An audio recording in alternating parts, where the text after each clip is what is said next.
off. Do they fairly and accurately depict the location of 1007 Hill Street, Southeast Atlanta, Georgia, as you remember that crime scene to be on the day of January 26, 2015? Yes. Have they been changed in any way? They don't appear to be. Okay. Your Honor, at this time, I now move to admit State's Exhibits 30 golf to 85 golf into evidence and request permission to publish at the appropriate time. They are admitted, Meg. If you will take a moment to refresh your recollection using those photos about what you may or may have not seen, and look back up at me when you have had such an opportunity to do so.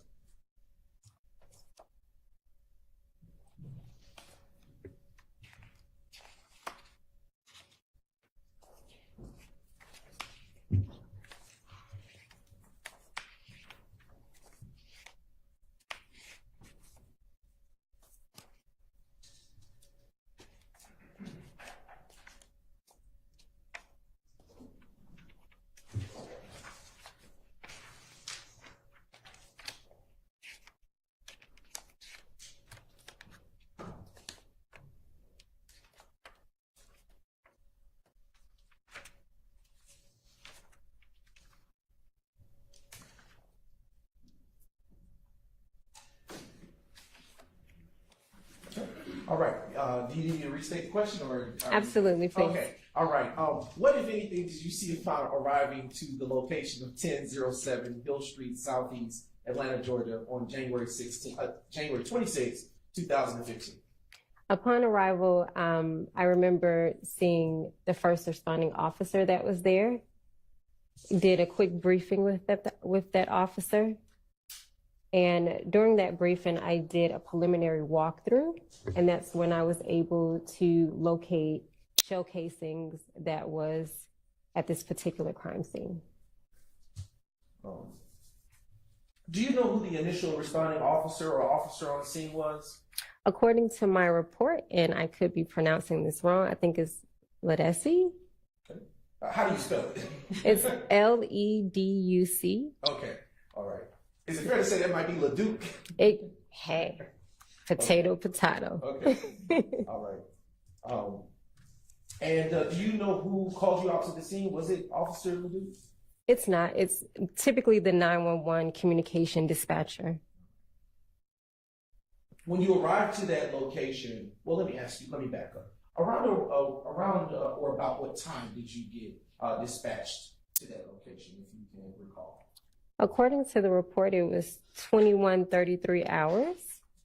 And I'm not good with military time. Can you tell, ladies and gentlemen of the jury, for my sake, what that time might be? That time is 8:33 p.m. Eastern Standard Time. All right. And was the sun up or down at that time? If we're going off based this time when it came in, based on the dates, we're in the winter season, I would say that it's dark. Okay.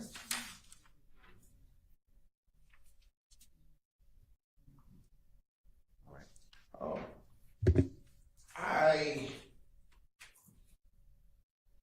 I'm not good with math, but how would you, if you said 21:30? Maybe 9 p.m. Okay, I just want to make sure I know.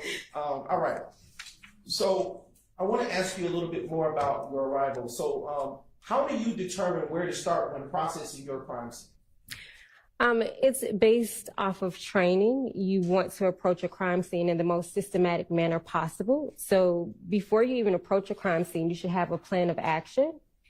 And that's typically how I approach all of my crime scenes. I conduct a quick, brief walkthrough with that first responding officer or either the lead investigator that's there. Speak with them as we're walking through. I'm observing the scene. They're letting me know what they've already witnessed or uncovered. And then while I'm doing that, I'm thinking simultaneously how am I going to go ahead and process this crime scene. Okay. And in the course of processing the crime scene, is this particular crime scene that you responded to given a case number at any point? Yes, it is. What is that case number associated with this crime scene? The incident number for this one is 150-262-672. All right. In the course of processing this crime scene that you responded to, Did you, you stated earlier that you saw shell casings on the ground. Is that fair to say? Yes. And in seeing shell casings, did you collect those shell casings? Yes. Do you recall how many shell casings you collected on that day? According to my crime scene report, it was 66 pieces of evidence. And did you collect any live projectiles or live rounds, rather?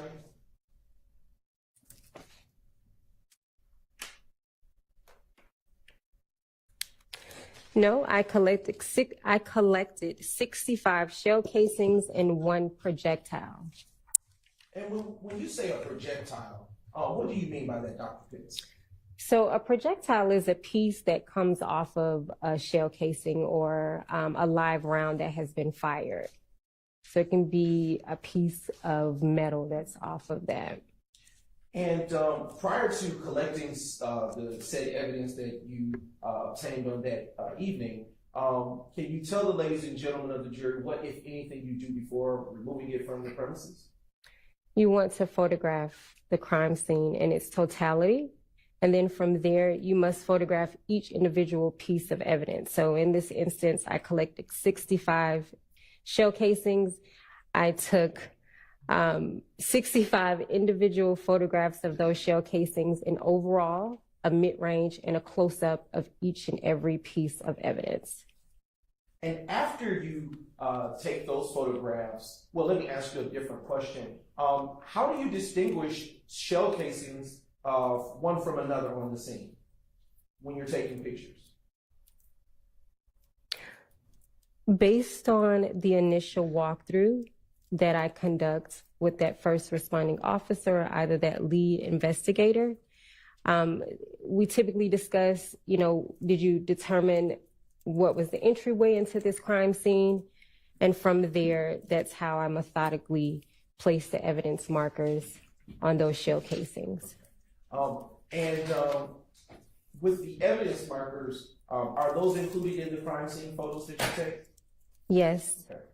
And after taking your photos of the crime scene, what, if anything, do you do with the shell casings? I collect them. Did you put them in your pocket? Did you put them in a backpack? How did you transport them or collect them? So they are not put in my pocket. That would be extremely unethical. They are individually collected and placed into a small manila envelope, meaning a little bullet bag, and they are numbered based off of the evidence markers. They are given their approximate time based on when I collect each and every piece of evidence. On that evidence bag or that bullet bag, I also clearly specify where in the crime scene they were collected at. And do you also, on that evidence bag, include the case number associated with the crime scene? Yes. I should say incident.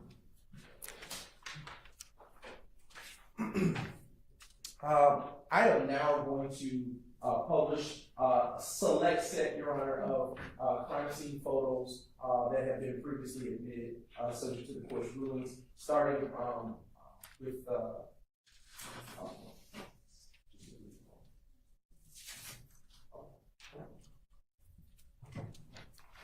right.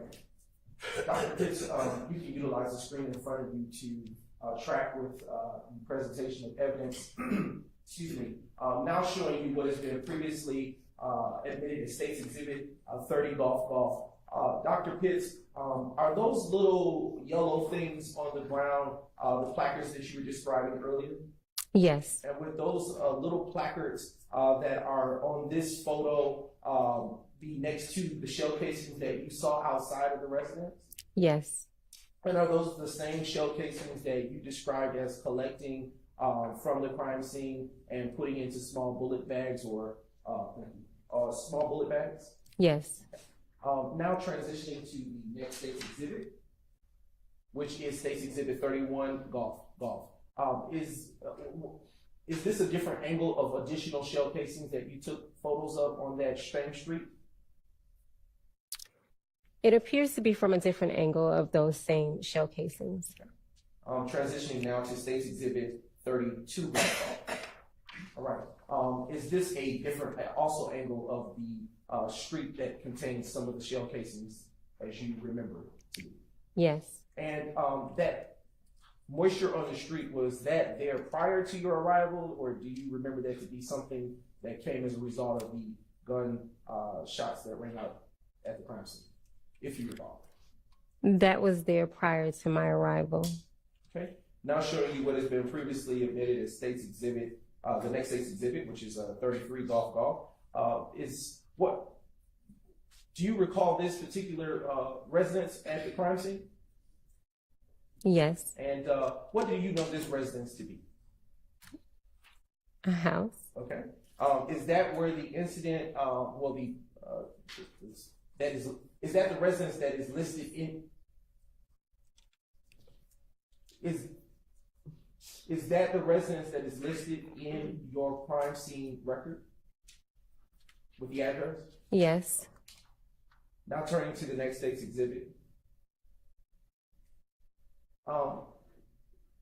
This exhibit here showing evidence marker 1, which is State's Exhibit 34 golf. Is this next to one of the shell casings that you collected? Yes. And is that one such shell casing that you also included in your report? Yes.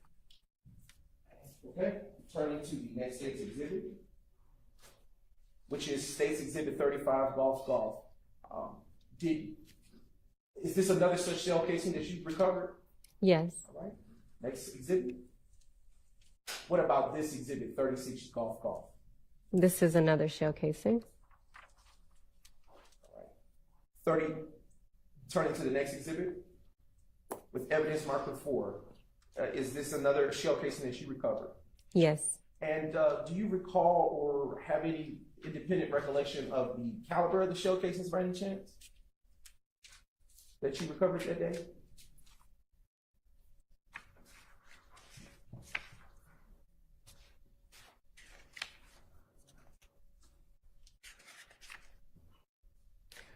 Not listed on my crime scene report, however, in my personal notes, yes. Okay. Would that help refresh your recollection? My personal notes, yes. Ma'am. I can. Yes. Oh, well, they're not with you? Oh. They are they're in the courtroom. We'll hold tight on that. Okay. Yes. I'll transition to the next State's Exhibit. State's Exhibit 38 golf. Did you collect this showcasing? Yes. Okay. Next exhibit. Evidence placard 6, which is on State's Exhibit 39 golf. Is this another such separate showcasing from the one in the last photo? Yes. And did you collect this one? Yes. And would you have included this showcasing in your crime scene record? Yes. All right. Turning to State's Exhibit 40 golf. What about this showcasing depicted in State's 40 golf? Did you collect this? Yes. Objection, Your Honor, cumulative.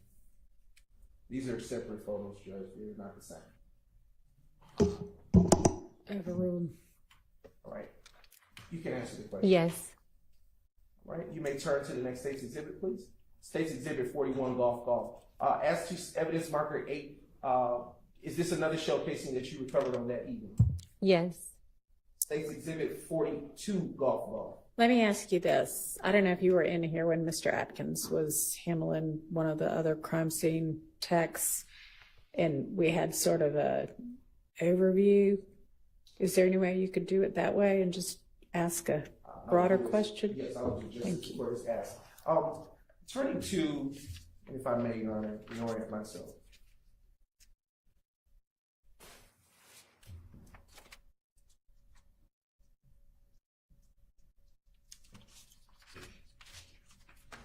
Just a brief indulgence.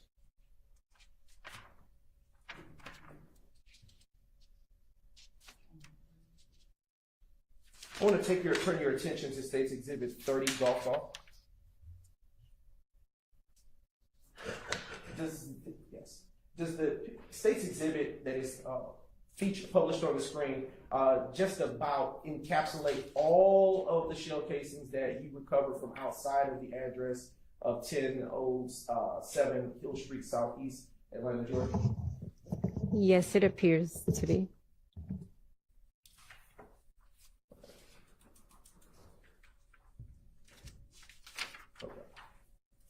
want to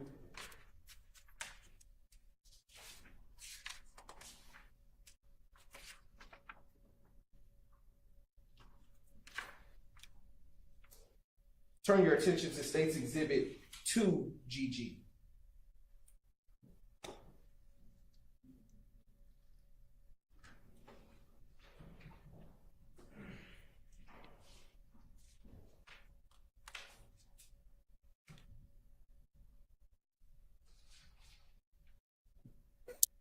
All right. The address that you listed on your report is 1007, correct, Hill Street? 1007 Hill Street, Southeast, yes. Is this picture depict the correct address of the home to which you responded on January 26, 2015? Yes. All right. Okay.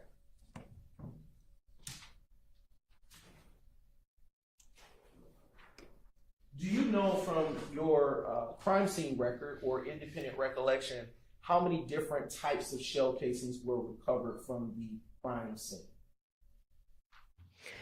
From my crime scene report that I'm presently looking at, no, but from my personal notes from this crime scene, yes.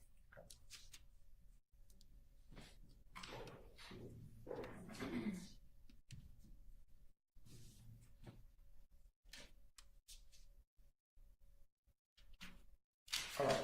I want to turn your attention to the State's Exhibit that has been identified as State's Exhibit 90 Golf. What is, earlier was used to refresh your recollection, but what is that, in fact, before you? This is a crime scene record or a crime scene report. And why are such documents, well, how do you know what it is? I was trained on this. This is how I document each and every crime scene that I'm dispatched out to and each and every crime scene that I process. And is that particular crime scene record one that was drafted by yourself? Yes. Okay. And is that crime scene record made at or near the time that you have would have performed your duties as a crime scene technician? Give or take maybe a day or two. Okay.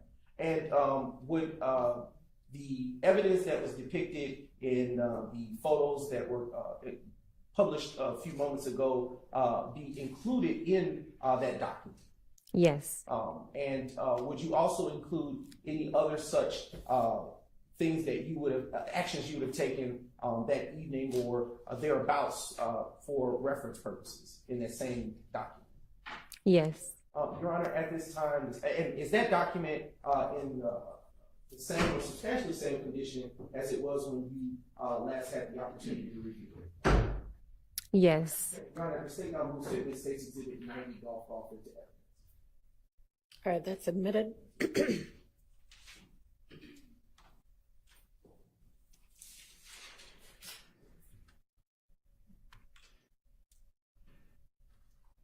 All right. Do you remember, or are you able to say now, how many types of shell casings you recovered from State's Exhibits from the location of 1007 Hill Street, Southeast? If I was given the opportunity to review the notes that I've brought with me today, yes.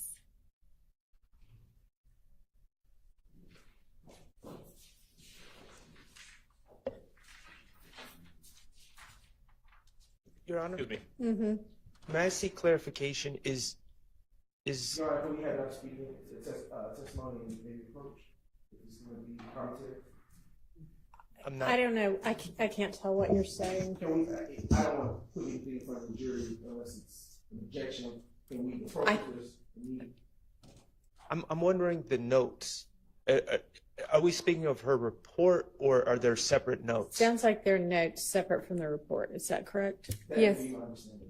Yes, Your Honor. Could the defense be provided a copy of those notes? Do y'all have the notes?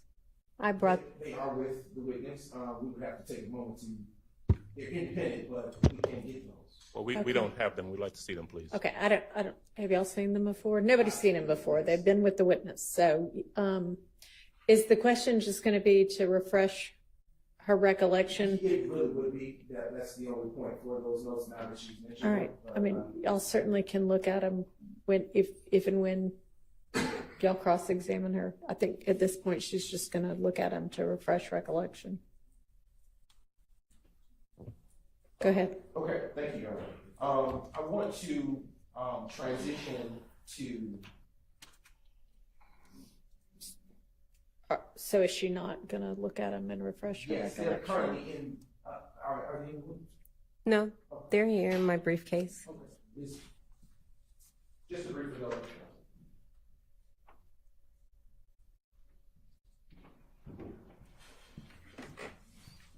Thank you. Yes.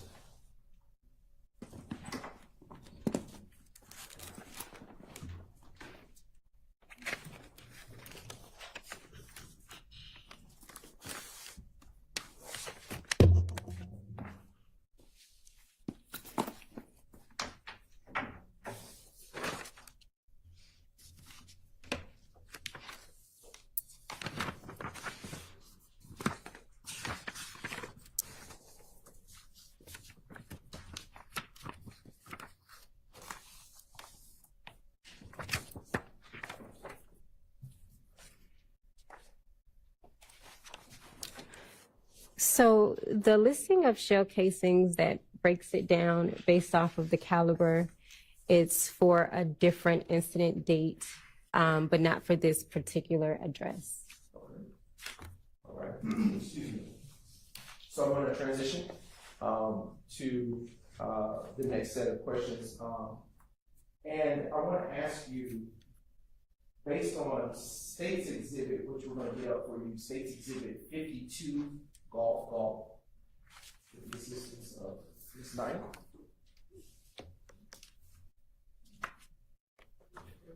It should be coming up before you on the screen too, if you want.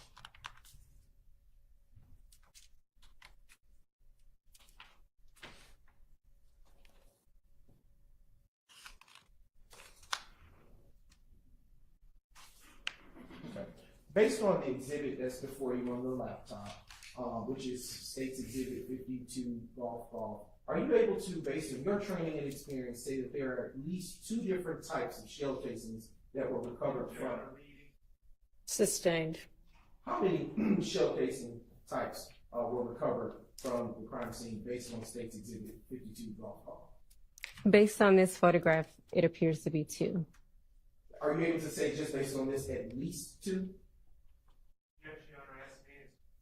Overruled. At least 2 based off of this photograph would be fair to say. Now I'm going to transition your attention to the date of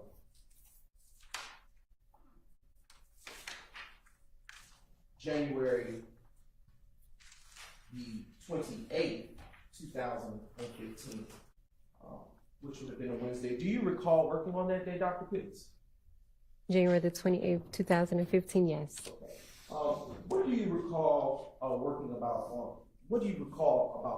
on that day? I would need to either look at my notes or my crime scene report.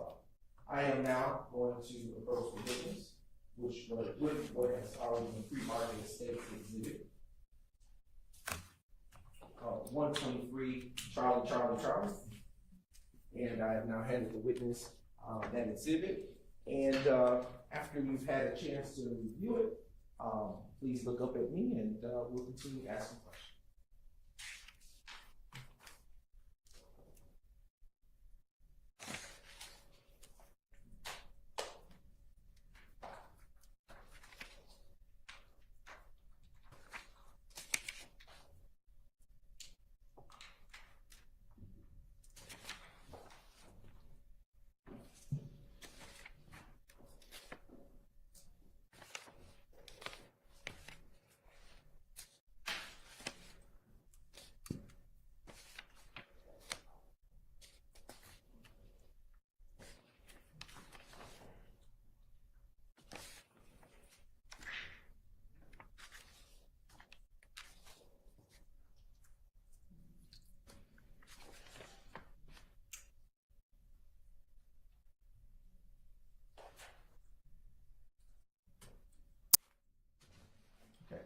Has your memory been refreshed? I would say that's a fair assessment. Okay. All right, so Dr. Pitts, what do you recall about working on Wednesday, January 28th, 2015? I recall being called out to a damage to property at 2905 Springdale Road, Southwest. And in what county is that address located to your recollection? Fulton County. Okay. And based on your report, can you, or do you recall, let me ask, if that was a home or some other type of structure? Based off of my narrative, it appears to be, not appears to be, it is an apartment.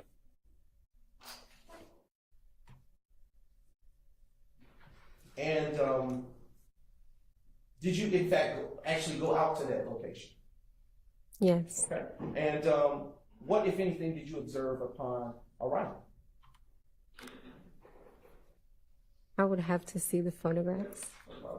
I am now approaching you with what has been pre-marked as States Exhibit 1, Charlie Charlie, to 122, Charlie Charlie, and they have also been shared in the discovery process already.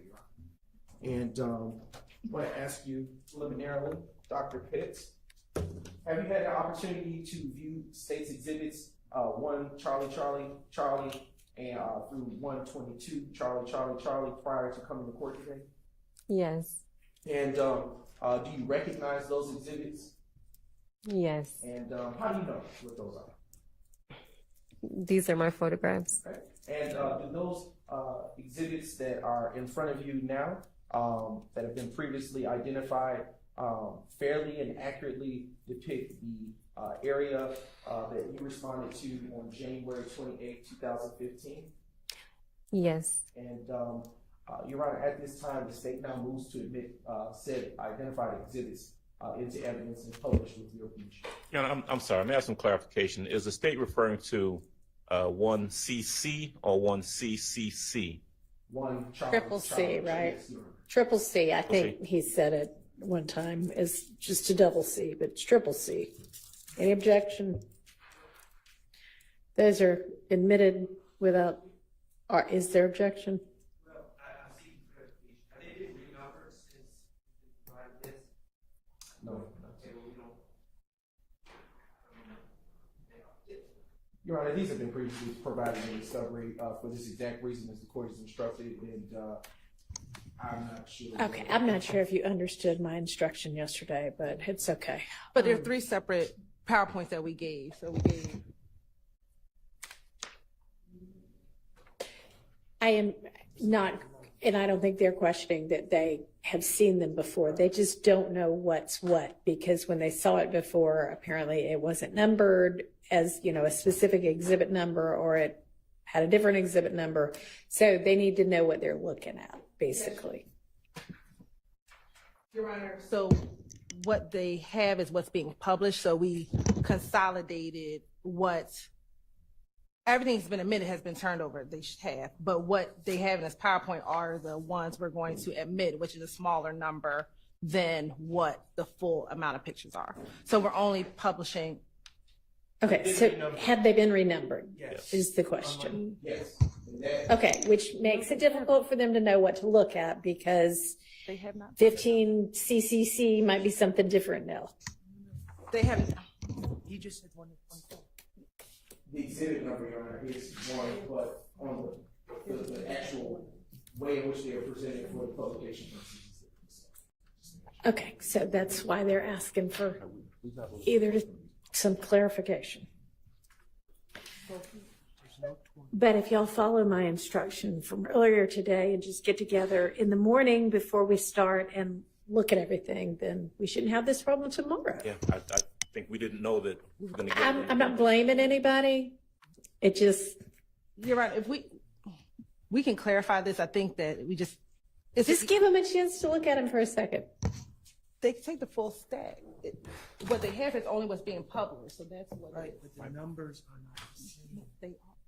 That full stack Show me number the we got. number 20 CC. No, listen to what I'm Can I see those? Sure. Is this the whole stack? We got to pull out which ones.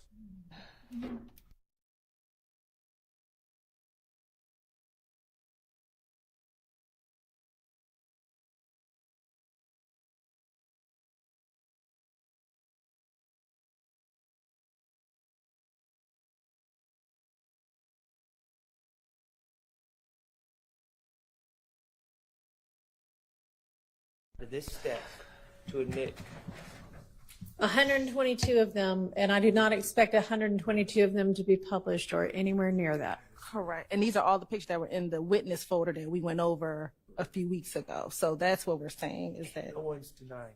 So, They're just trying to figure out what's what.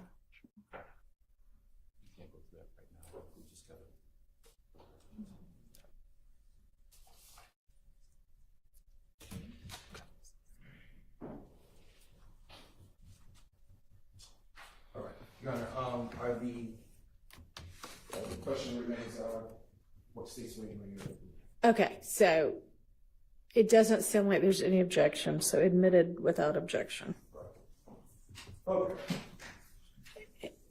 And you may publish a select yes, number of that's them. the actual petition.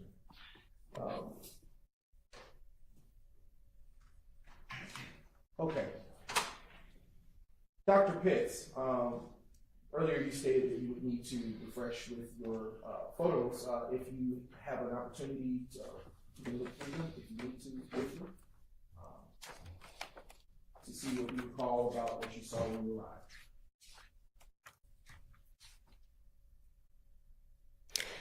As I previously stated, based off of my crime scene report, I was dispatched out to a damaged property. Looking through these photographs, I have seen these briefly before. It does appear to be shell casings that were documented or photographed at this scene, as well as a vehicle, apartments, outside and inside, as well as defects inside of some of the apartment units. And do you recall who was the on-scene investigator upon your arrival, if any?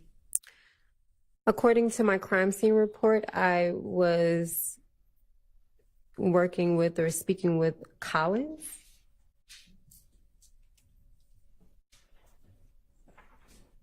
And what was the actual address of the location to which you were dispatched? 2905 Springdale Road, Southwest, And in what county is that address situated? Fulton County. And do you remember whether it was daytime or nighttime when you responded to that crime scene? Based off of the time that the call was received and the time that the call was answered, it was the early morning of January 28th, 2015. Do you have a round or about the time that you may have went? So this call was received at 1:01 a.m. It appears that I responded at 2:07 a.m. Did you collect any evidence from this crime scene after you arrived? Based off of my crime scene report, I collected 22 pieces of evidence. 17 shell casings and 5 projectiles were collected from this crime scene. And do you recall, based on your report, or do you recall off your independent recollection, which caliber they may have been? Let me see if this was.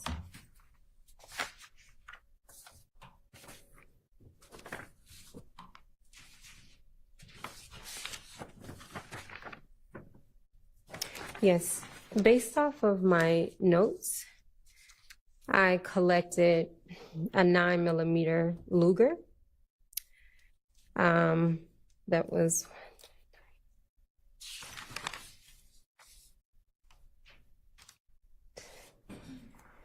8 9mm Luger shell casings were collected.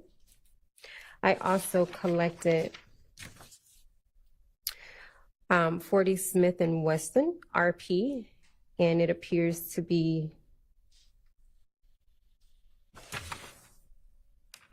7 of those shell casings that were collected. I also collected a PMC 9mm Luger. It appears to be One of those were collected. No, I stand corrected, sorry. 5 of those.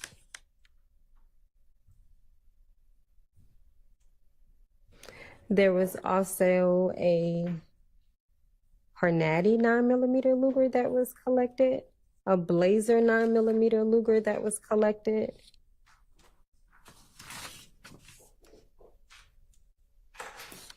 And those were all as it relates to the shell casings. The rest were projectile pieces. All right. And is there a case number associated with this particular call that you went out to, or an incident number associated with it that you responded to at the 2905 Springdale Road, Southwest Atlanta? Yes. What is that case or incident number? 150-280-046.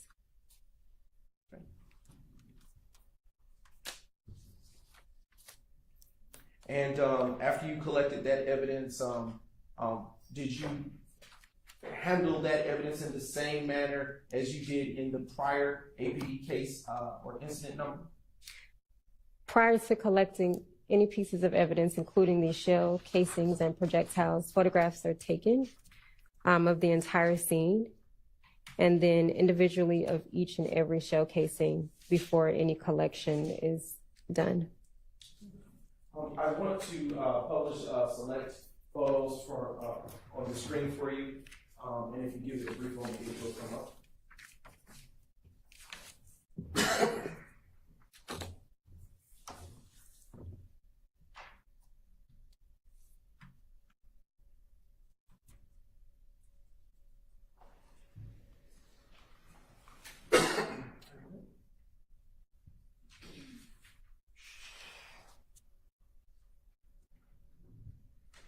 And it is now showing, the screen is now showing States Exhibit 1, CCC. Utilizing States 1, CCC, can you tell the ladies and gentlemen of the jury what we are looking at here? This is an overall photograph of the shell casings in the parking lot area of this apartment complex based on my arrival. And now turning to the next States Exhibit, which is 5 CCC. Is this another evidence? Thank you. Another evidence placard associated with one of the shell casings that you collected? Yes. And would there have been multiple placards of this type for the shell casings that were outside? Yes. All right. Turning your attention now to States Exhibit 22, Charlie. Dr. Pitts, why would you have taken a photograph of this vehicle?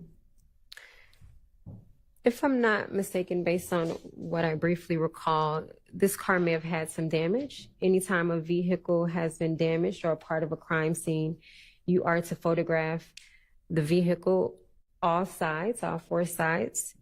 And that's what this photograph is showing, the backside of this vehicle. Okay.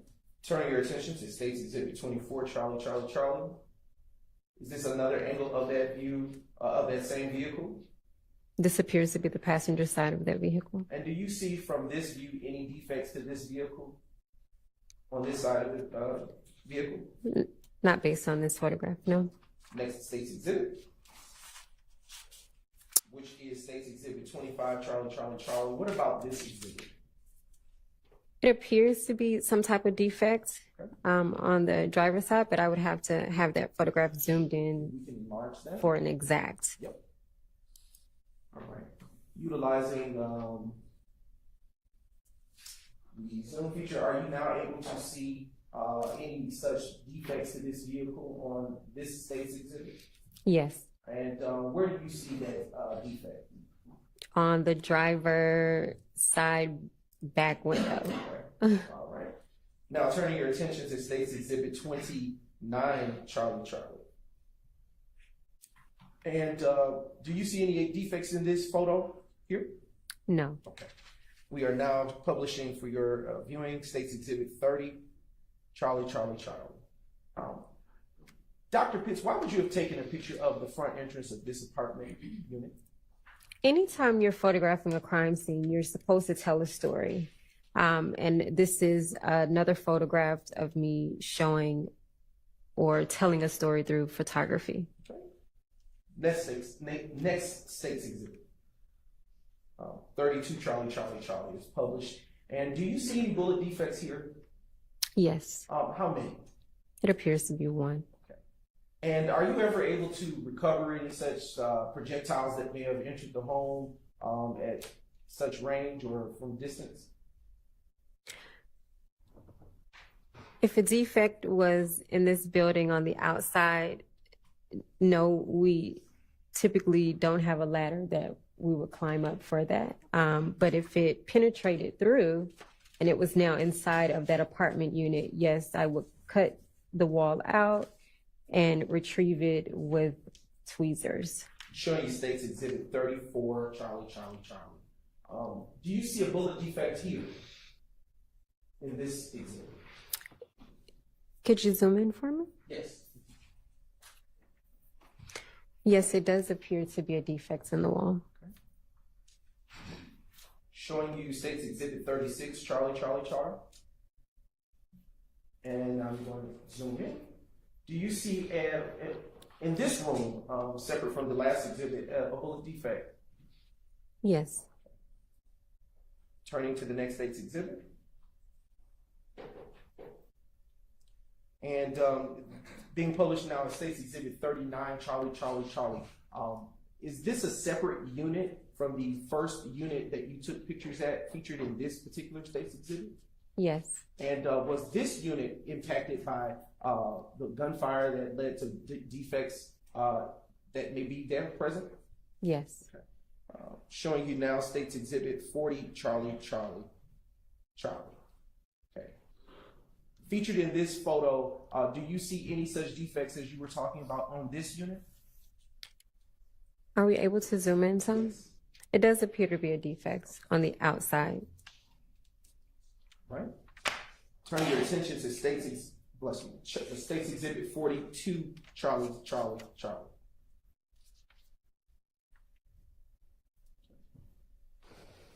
And if we can go and enlarge.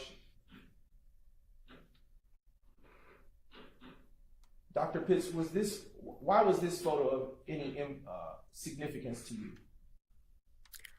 It appears to be maybe some type of defect. Okay. If you could utilize the cursor to just beneath, thank you, just go a little lower, right there. Do you see a defect there? Are we able to zoom in some? I think that's as far as it goes, Dr. Pitts. I wouldn't be able to accurately say that that's a defect. We'll turn to the next State's Exhibit, which is 44 Charlie. Dr. Pitts, before you was State's Exhibit 44 CCC, why is there evidence placard on the inside of the house as opposed to the outside? Because at this point, I am working my way indoors, and this appears to be the first piece of evidence upon entering this apartment unit. Okay, if we could zoom in, Ms. Knight. And from that angle or vantage point, are you able to tell what that evidence may have been? I can refer to my crime scene report. It appears to be a projectile piece. And now turning your attention to State's Exhibit 46, Charlie. All right. And is this a different defect from the others that we have observed in Unit 2? That we observed in Unit 1, because I think we've just entered into Unit 2. Yes, so within Unit 2, is this a separate defect from any others? Yes. Okay. And now turning your attention to the next State's Exhibit.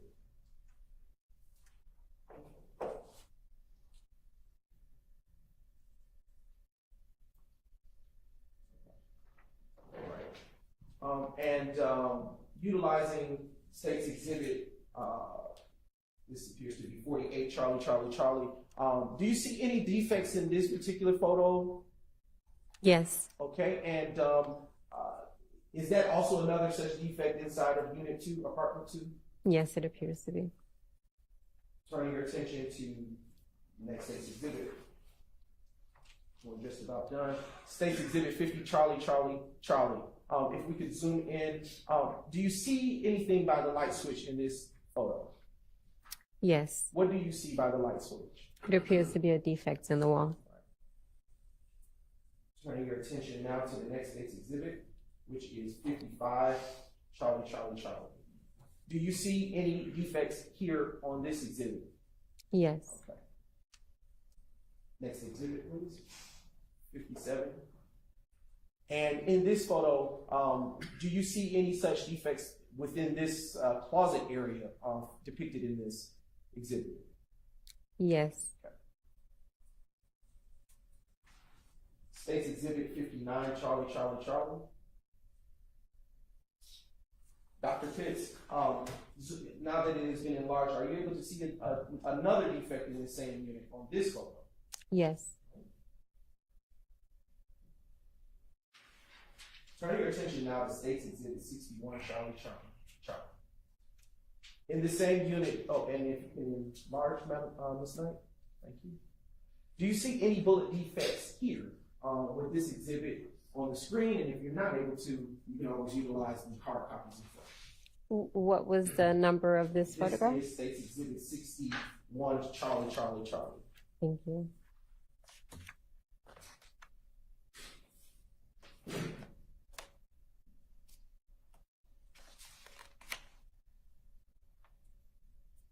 That didn't help either. It appears to be. Okay, all right. And now direct your attention to the next set in photo. This set 63, Charlie, Charlie, Charlie. And utilizing this photo, do you see another bullet defect here in this apartment unit? Yes, And I'll ask that silly question. Turn your attention to State's exhibit 66, Charlie, Charlie, Charlie. Okay. Is this a separate unit from the prior two that you have taken pictures in? yes, Okay. And do you see any bullet defects on this photo pertaining to unit 3? yes, Turning your attention to 67, Charlie, Charlie, Charlie. Dr. Pitts, do you see any bullet defects in this photograph? And if yes. yes, it does appear to be. And to the top right where the cursor is now pointed, do you see any more bullet defects? Yes, Okay, how many do you see? I see 3. And in total on this exhibit, how many do you see? I want to say 4. Okay. It could be on other parts. Would utilizing the hard copy of that exhibit in front of you make you confirm that? What was the number That's again? State's exhibit 70, Charlie, Charlie. Excuse me, my apologies. That was 67, Charlie, Charlie. 67. Yes.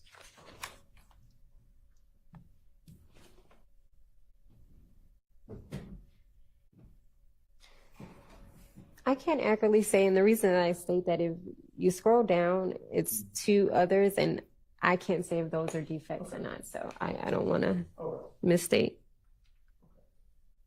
I want to turn your attention to State's exhibit 70, Charlie, Charlie, Charlie.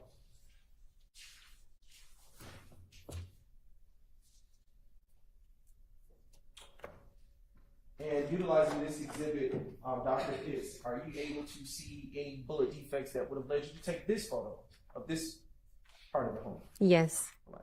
Where do you see that up there about? I see one that's right under the window. Turning your attention now to 71, Charlie, Charlie, Charlie. All right. From what view of this unit are we looking at the door in State's Charlie, 71, Charlie, Charlie, Charlie? It appears to be that I'm now inside of the unit and the front entry door is closed. Okay, and if we could zoom in a little bit over the door Ms. Knight. Do you see the bullet defect that you took a notice of outside of the door when you took this photo? Yes. Okay. Turning your attention to 73, triple C. Right. Dr. Pitts, are there any good bullet defects in this photo which would have led you to take it? Yes, it appears to be And one. Ms. Knight, if you could put the cursor, do you see where the cursor is? Does Yes, that appear to be a bullet defect to you? yes, Publishing States Exhibit 75, Charlie, Charlie, Charlie. And in this photograph, where does it appear that you are now when you took it? maybe in another room of this apartment unit. Is that a bed? Does that look like a bed to the left of the photograph? I can't accurately state that if that's a bed. Ms. Knight, if you could zoom in on the wall. Is that okay? Utilizing this photo where the cursor is, if you can't see it through this photo, you can always refer to the hard copy in front of you. But do you see what appears to be a bullet defect? Yes,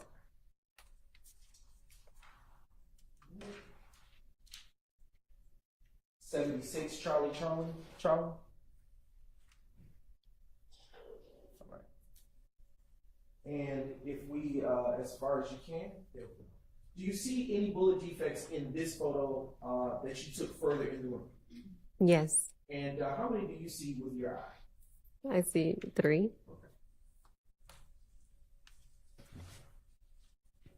Now, publishing States 77, triple C. And are you still in the same room that you were in when you took the first couple of photos? Yes, Okay, and if we can zoom in just a bit, do you see additional bullet defect, an additional bullet defect in this one? yes, And do you see? Yes, I was going to ask you. is it 76 Charlie, Charlie, Charlie? It is 77.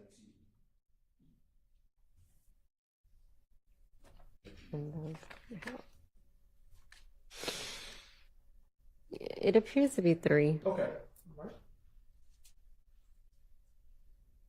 Now publishing 79, Charlie, Charlie, Charlie.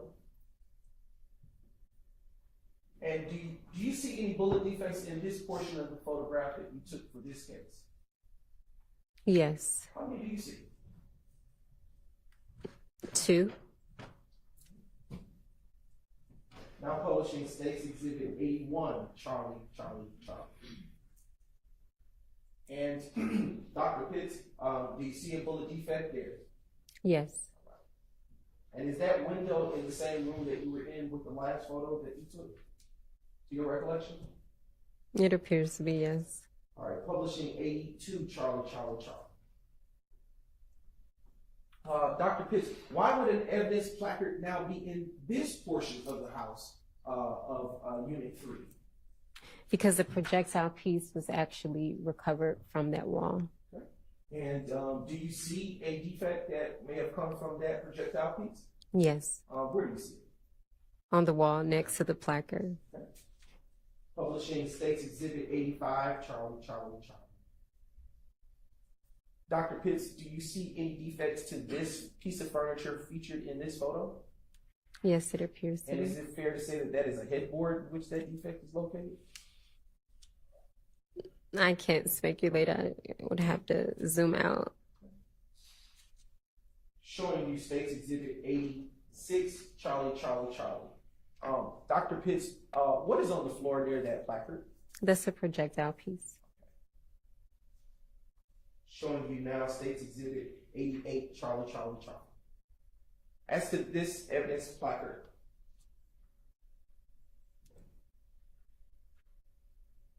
we're going to forego that. We're going to go to the next exhibit. 90, Charlie, Charlie, Charlie. Dr. Pitts, in the corner of this photograph, is there yet another bullet defect to your ability to see? Yes, And now publishing 92, triple C. In the same room, do you see another bullet defect separate from the others that you identified? yes, Publishing the next States Exhibit 93, Charlie, Charlie, Charlie. Dr. Pitts, what's here in this photo? this is a photograph of a projectile piece. Publishing 95, Charlie, Charlie, Charlie. And Dr. Pitts, do you see a bullet defect in this photograph? Yes. And is it where about the cursor is located on the screen? Yes. Now publishing the next state's exhibit, which appears to be state's exhibit 100. But let's confirm. Just a brief moment.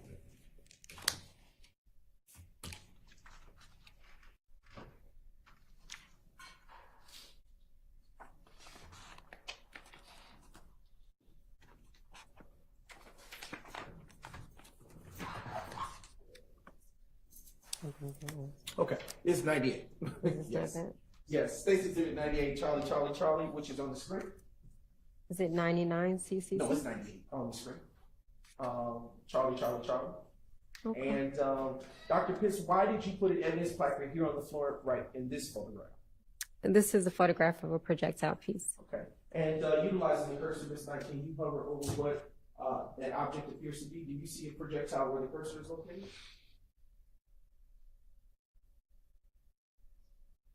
Yes, it appears to be. Now posting the next state's exhibit 101, Charlie, Charlie, Charlie. Excuse me. Dr. Pitts, what led you to take a photo here of this part of the room? Do you see any defects? Are we able to zoom in some? Yes. Maybe to the corner going up? Is that the closest we can get? It's the closest thing. And what was the number of That that? is state's exhibit 101, Charlie, Charlie. And if not, I can put the next exhibit up.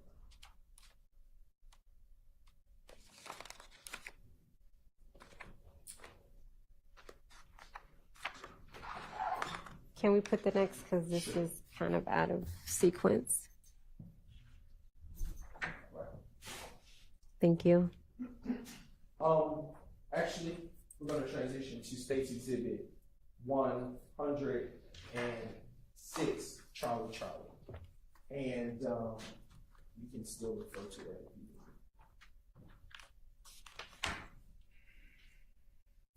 want.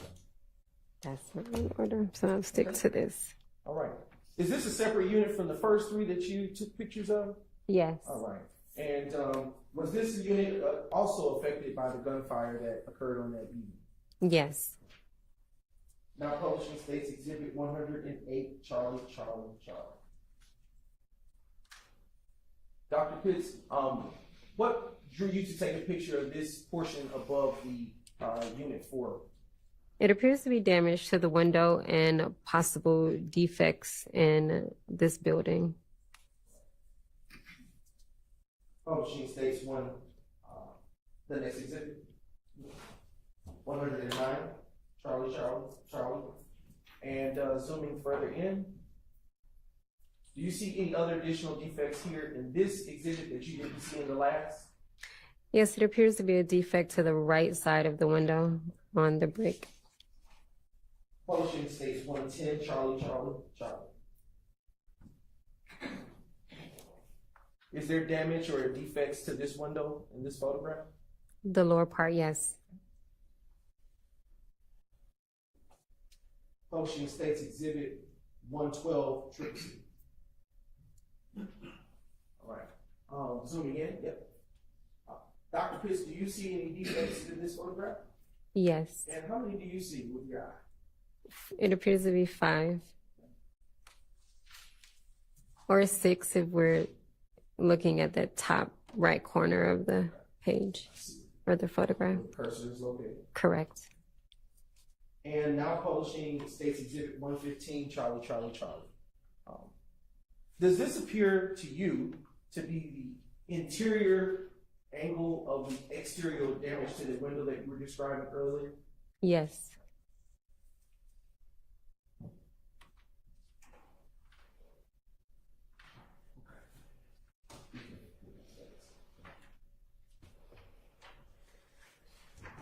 And Dr. Pitts, did you create a crime scene record for this particular incident? Yes. And Do you recognize the crime scene record in this case, identified as State's Exhibit 123, Charlie, Charlie, Charlie? Yes. And how do you recognize it? It's the crime scene report that I generated. Okay. And does that crime scene report fairly and accurately, does that crime scene report or record, is it in the same or substantially same condition as it was when you authored it? It appears to be, but I'm sure it's not the exact original. Okay. And at this time, Your Honor, the state now moves to admit State's Exhibit 123, Charlie, Charlie, Charlie. All right, it's submitted.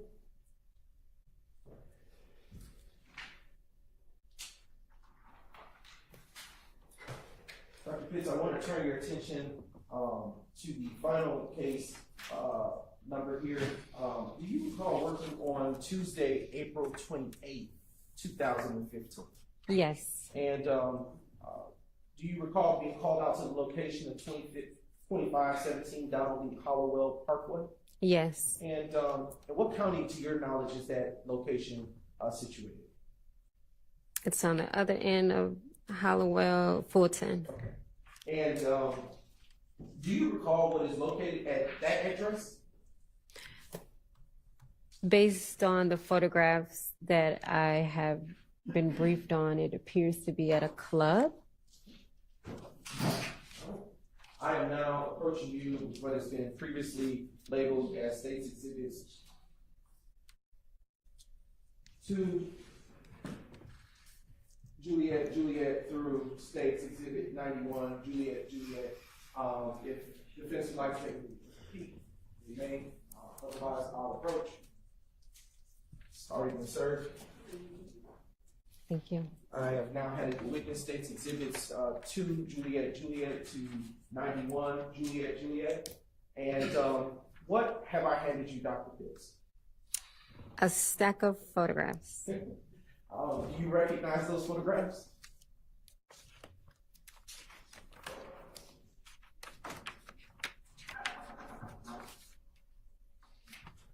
I should say, have you had an opportunity prior to coming to court today to review those? Yes. All right.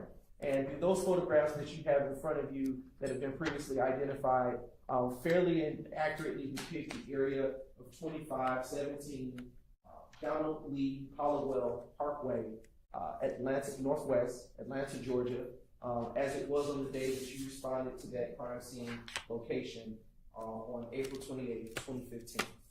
Yes. All right. Your Honor, at this time, the state now moves to admit State's Exhibit 1, now moves to admit State's Exhibits 2, Juliet, Juliet to 91, Juliet, Juliet. Those are admitted. 92, Juliet, Juliet, excuse me. 92 through 92? Yes, yes, All sure. right. 2 through 92. They're admitted. Okay, all right.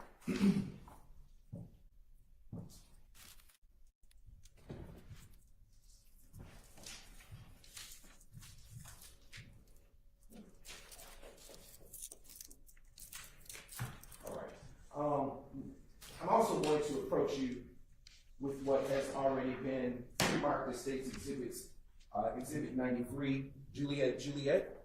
And Dr. Pitts, I will ask you, do you know what that is? Yes. And have you had a chance to, what is it? It's a crime scene report or And record. Does it pertain to the address of 22517 Donald Lee Hollowell Parkway, Northwest Atlanta, Georgia? Yes. And does it pertain to, what incident number to which does it pertain to? 151180288. And does that crime scene record is it in the same or substantially same condition as it was when you authored it?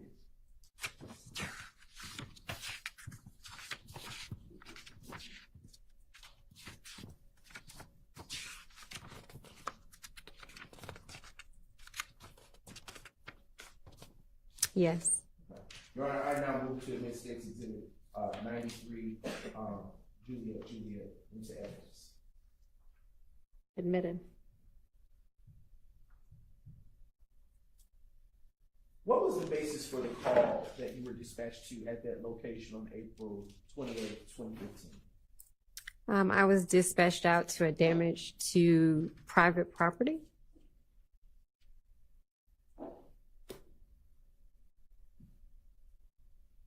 And when you arrived to the location, what did you see, if anything? Based off of my photographs, I saw damaged vehicles, some shell casings. Do you know who the on-scene investigator was or a responding officer? Based off of my report, it was Sutton. All right, I hate to do this, but I'm going to interrupt and have us break for lunch because it's been past the 45 minutes anticipated and we're at 1 p.m. now, so I'm sure people are getting hungry. So we'll pick up with this witness after the lunch break. And we'll break until 2:15. Yes, sir.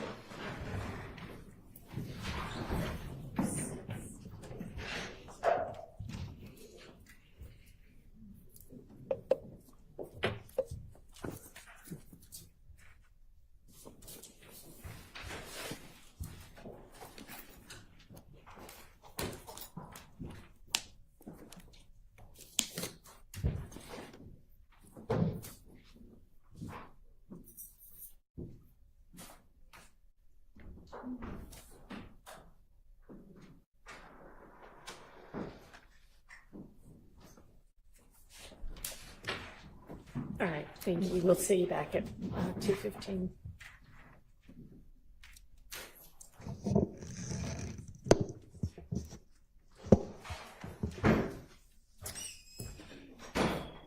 All right, I'm not sure where Miss Love went, but y'all were going to get the dates of the witness list that these various witnesses first ever appeared on. Have y'all been able to provide that to the defense yet?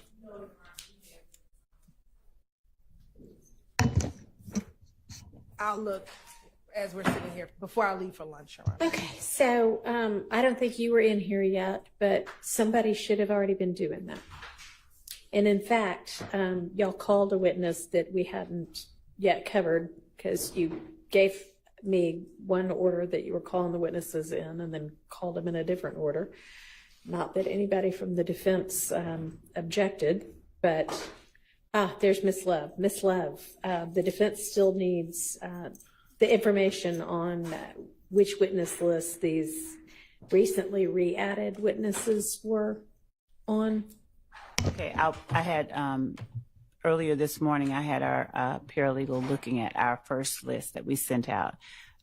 So I'll go and get that information Okay, from her. I mean, doesn't your paralegal email you Yeah. when they've got the information you need? Do you have to? Yes, and Go actually she did physically tell over me. here? No, Okay. no, I was just going to step out and talk to her, but she already told me that, for instance, Kornbacher. Yeah, was well, a he name. found Kornbacher, but anybody else? Yes, there was another one. All There right. were, I think at least 5 more that she found. I'll go and check. Is she outside right now? No, she's at the office. No, I stepped in because another matter came up. The court had asked me about Mr. Zachary, and I had the Right. person there to Okay. address that. So Well, that's the maybe reason I somebody stepped else back could in. go get the information about the witnesses, I'll or just do send you it. have the ADA or investigator who got the information from the hospital? Yes, I did. Okay, let's deal with that.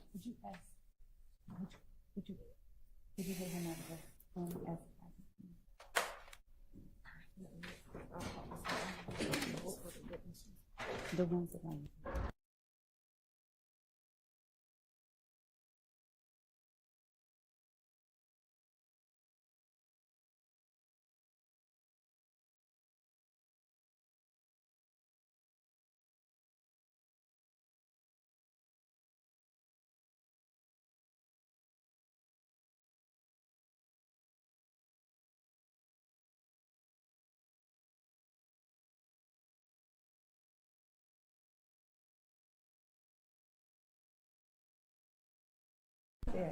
Oh, come on forward.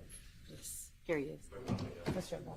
Hey, I'm just, if you were the person who was present for the doctor's conversation yesterday, I am wondering if the doctor said anything about whether stress would adversely impact Mr. Zachary to the extent that the doctor had concerns about, a rapidly deteriorating medical condition. Okay. Was it discussed? It was discussed. It was even as far as discussed about his the medication that he was on. Mr. Shai actually specifically asked if medication would affect his mental state of mind and his ability to understand. The doctor said no. Okay. There's been no evidence of that. There's no evidence of that based on medication he was on. Okay. Okay. And nothing about, he or she had no concerns about stress being able to. No. Okay. All right. Thank you. I appreciate your time. All right, Ms. Love, during this lunch break, please get that information to the defense. If you want to just email it to everybody. Yes, Your Honor. Okay. I'm going to pull up the email. I think I saw it. Great. So I'll If you pull have it that right up. now, that's even better. Okay.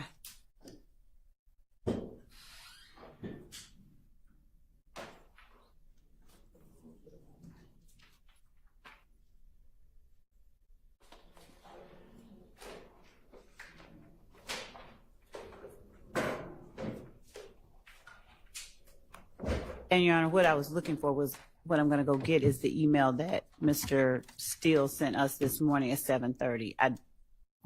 I saw it this morning, so I'm going to go and check those names and go ahead and see what names that we're looking for. And by that, I mean, he specifically identified a chunk. Right. Yes. At 7:30 this morning. So. All righty. Well, Miss Love's leaving, so I'm not sure if Miss Love's coming back immediately or what's going on right now. I was just going to the room right outside to grab my computer. I wasn't leaving. I was just going to grab a computer. I mean, I just. Y'all don't have the ability on your laptops to get your emails? Yes, my laptop is outside the courtroom, right? Okay. All right. Well, just get the information to the defense. Okay. So we're going to take our lunch break. All right.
able to locate each of those names on Okay.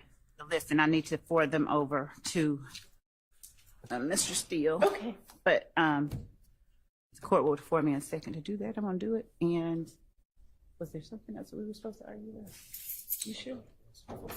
Okay. I think that Mr. Atkins. Wait. I'm listening. Oh, okay. I just had some random set of keys up here that are not mine that appeared over the lunch break. Mr. Atkins, I think, forwarded the exhibits that he'll use with Miss Latner's later Okay. today. And I didn't know, I don't believe that I can't speak for anyone. So I just wanted to make the court aware if there is any objection, we're prepared to argue it, but we did forward over. I don't think that there is. There shouldn't be. It's a CAD report and a 911 call. Good afternoon. So my understanding is that there's going to be a Maynard, in April 2019, CAD report, no issues with that. There's going to be a Holloman CAD report, no issues with that. There's going to be a 911 call that's already been litigated. And there's a Chandler Durham 911 call that I need to look through. Is Miss Latner's the next witness? I mean, we're on No, this witness still anyway. she's not. Okay, She's you not. think you'll have time to do that? Okay, all right. And I don't think that was I would ask that the court inquire if there are any more objections about the ones that he sent over, because I think that was the extent of it, but he just wanted me to make sure that I addressed it with the court. You just stated what my position is on the other ones. Right. My issue is I want to go to that Chandler Durham 911. Yes, we That's can do fine. that. We'll give you a chance to do that before. I will check, Your Honor, and good afternoon as well. I will check what was sent to our previous motion that we filed to exclude certain portions of Ms. Latner's 911 calls as well as CAD reports. And we already itemized that, but I could check it. No problem. Okay, well, hopefully Mr. Atkins is checked too and knows what comes in and what doesn't. And I believe that Mr. Smith as well forwarded some exhibits that he intends to introduce with the crime scene technician that he has coming up after this witness. What was that? So they're actually, Your Honor, from body cam footage from a Holloman incident. But it's a still shot, or They're screenshots from body cam. Who's the witness? Detective Starks. that's not the next witness or the next witness. I need to review what they sent over. Okay, who's going to be the next witness after Professor or Dr. Pitts? Dr. Pitts, it will be CST Porter. Porter? Yes, I think Montgomery might be the name on there. Okay. I mean, I don't see that name on here, but there it is, Montgomery. Okay.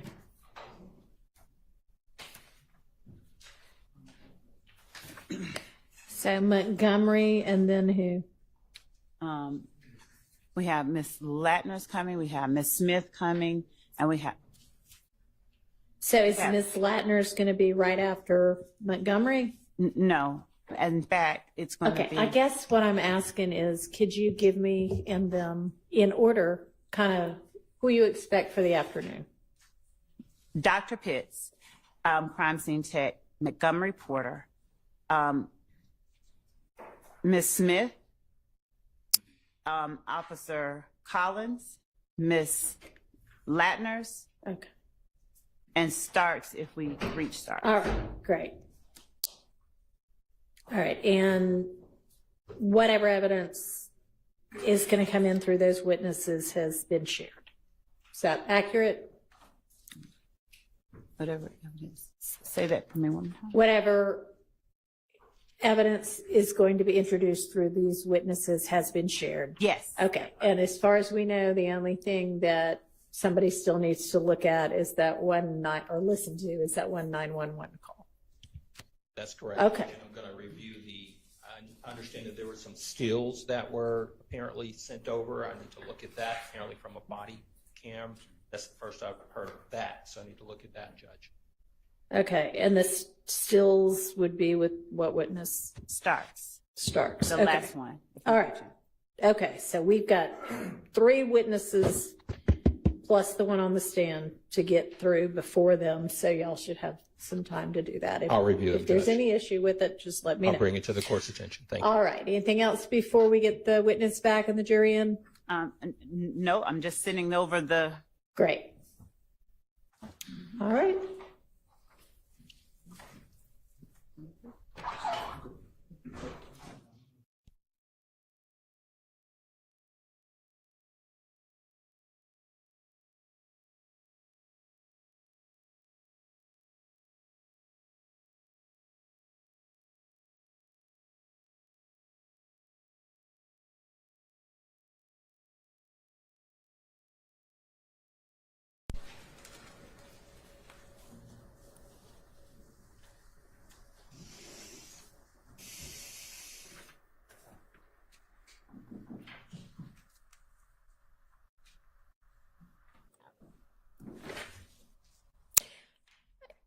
Is the Smith, A. Smith, whom there's a concern about? Yeah. Okay. But it was also the report we had talked about. Your Honor had asked specifically about threats, and it was more not threats. It was alerting her and making her very disturbed. So before we have her come in, there needs to be a determination made because we haven't done that yet. Okay. We're ready. I'm sorry.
Thank you.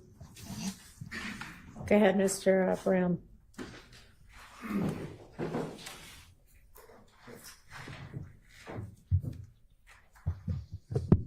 All right. Can you hear me? Dr. Pitts, before we broke for lunch, we were talking about the address of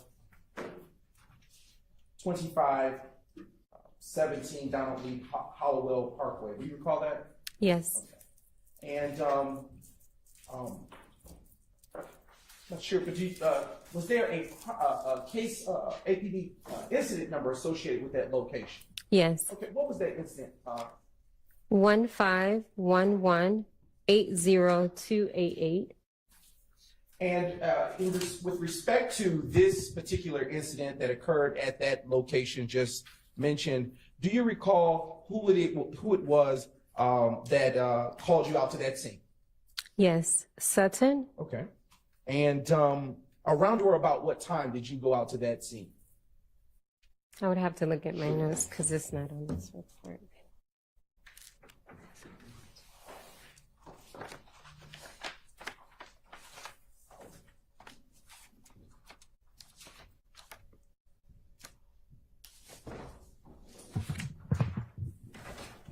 Thank you. Yes. Thank you. The call came through at 2:30 a.m. I responded at 3:04 a.m.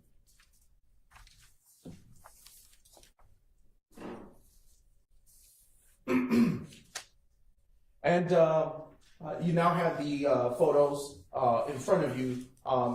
Using those if needed, can you recall whether the sun was up or down at that time? It was early morning. Sun was down. Okay. And when you got to that scene, as with the prior two cases that you testified about earlier, did you in fact process that crime scene at 2517 Donald Lee Hollowell Parkway Northwest? Yes. And when you began to process that, did you go through the same type of steps that you described earlier in the first two APD incident numbers? Yes. And what, in terms of processing, did you collect any evidence at that time? Yes. What evidence was located on that crime scene? 49 shell casings and 1 projectile.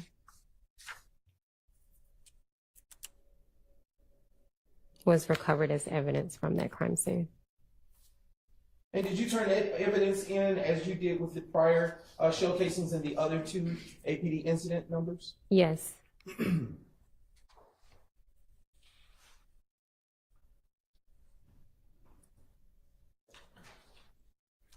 Was any of the evidence in the first APD incident number tested by you for anything? We're going all the way back to the very first incident. Just a brief moment.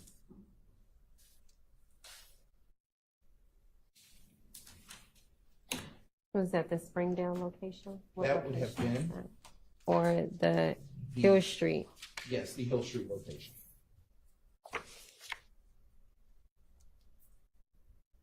No, I turned it over to the APD crime lab for further review for ballistics. Did you do any testing in the second APD incident case number that you responded in process? No, I submitted it to the crime lab for ballistics. And as to the third case number, which we were talking about before we circled back, this case specifically pertaining to 2517 Donald Lee Hollowell Parkway Northwest, did you perform any testing on that evidence that you collected at the scene? No, I turned this over to the APD property unit. Okay.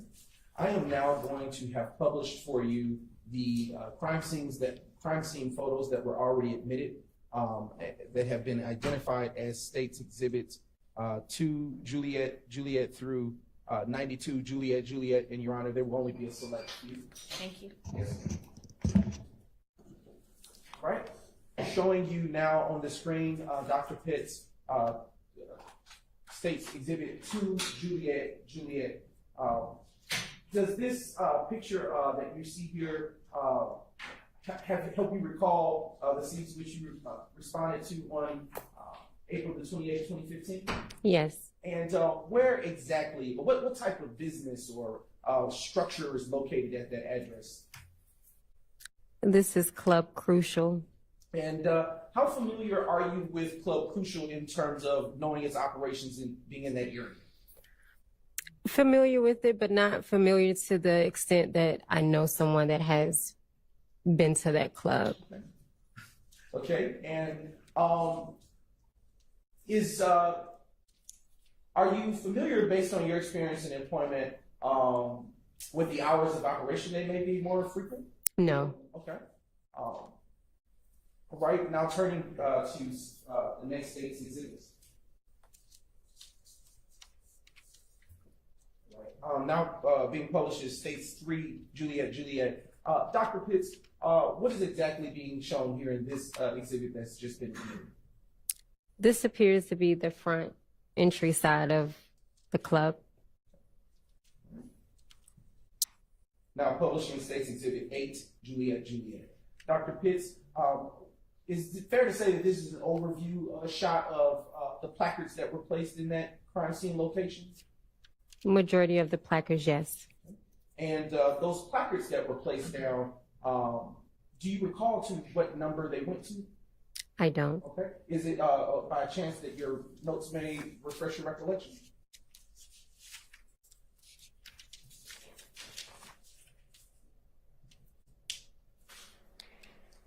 It could have went up to 50, being that I had 49 shell casings that were recovered and 1 projectile piece that was recovered.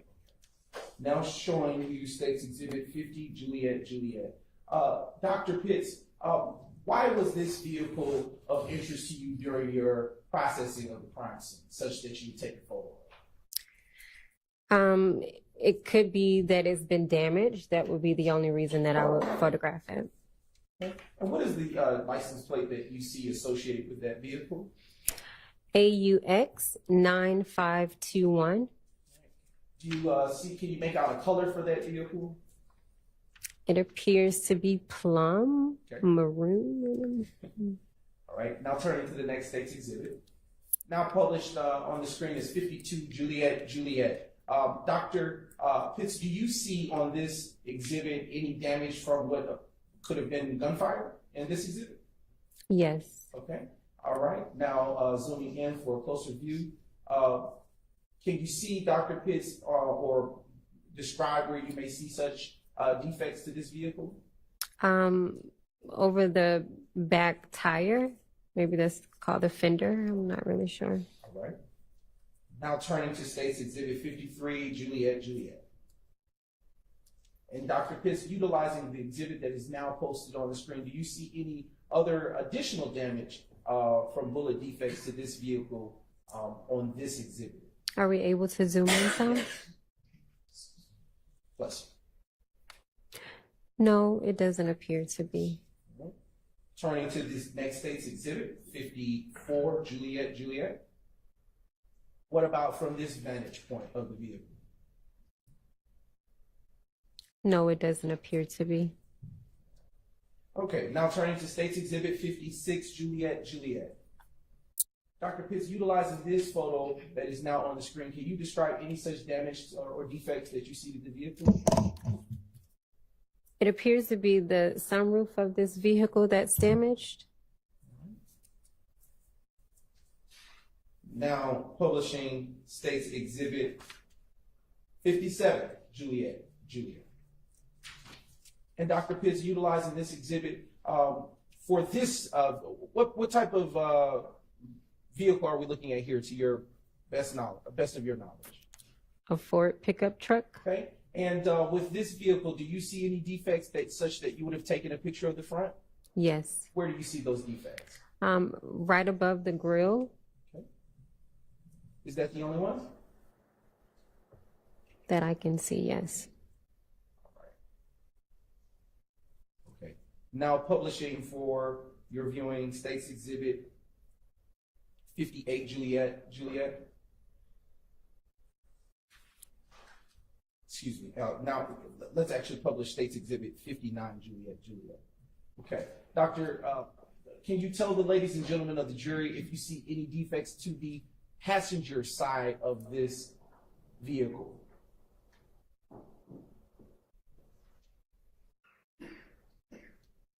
It doesn't appear to be. Okay. Where the cursor is located, can you see any such type of damage or defect? Yes. Okay. Now turning to State's Exhibit 60, Juliet. And was there anything of value in terms of your experience as a crime scene tech that you would take the rear of this photo, this rear photo of the truck?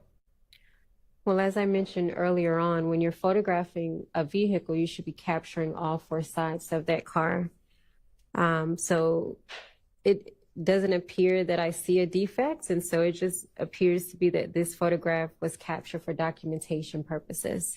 And what is the what is the license plate or tag number associated with this pickup truck?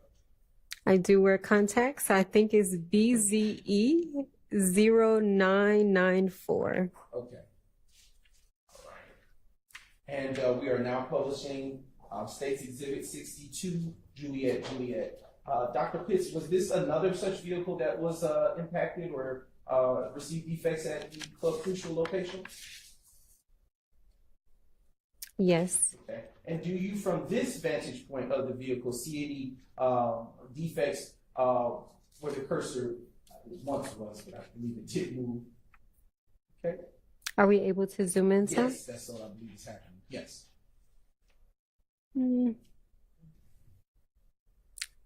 I can't accurately say if that's a defect or not. If you, using the hard copy of the exhibit that has been entered, can What you was the tell number that that again? exhibit now is 62 Juliet, Juliet?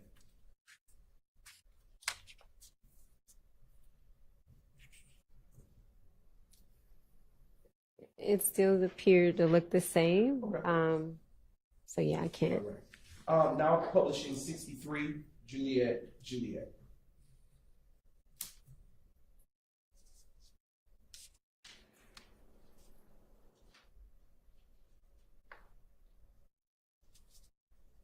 Just a moment, all right?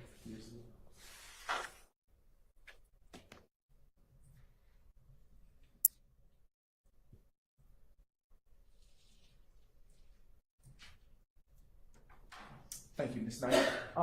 Dr. Pitts, before we ask any questions about the exhibit that is published at this point, can you tell the ladies and gentlemen of the jury what vehicle you know this to be, if at all?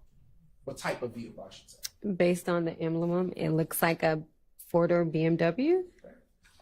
And with respect to this vantage point of that BMW that you described, is there a defect to you, to your ability to see from utilizing this picture? Any defects? No. Where the cursor is, can you describe whether you believe that to be to the right of the cursor? That is, can you describe if you know that to be a defect? What was And the this number? is State's Exhibit 63, Juliet, Juliet.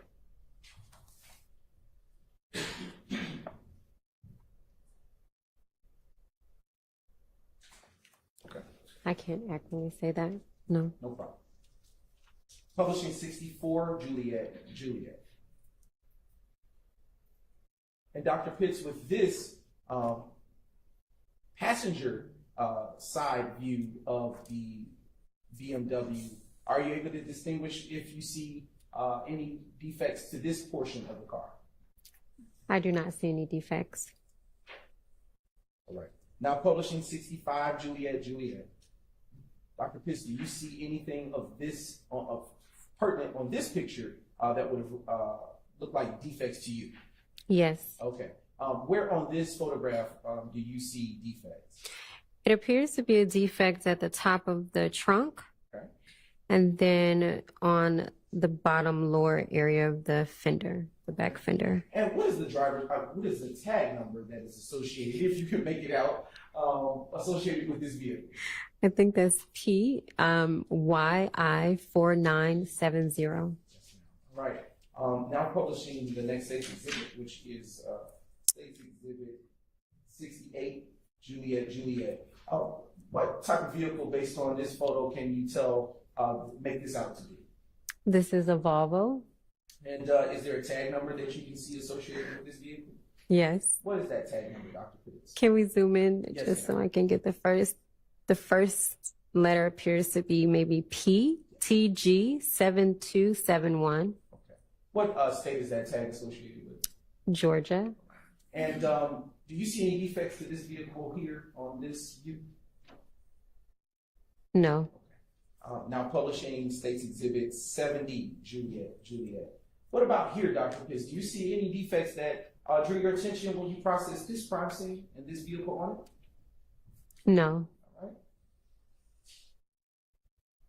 Okay.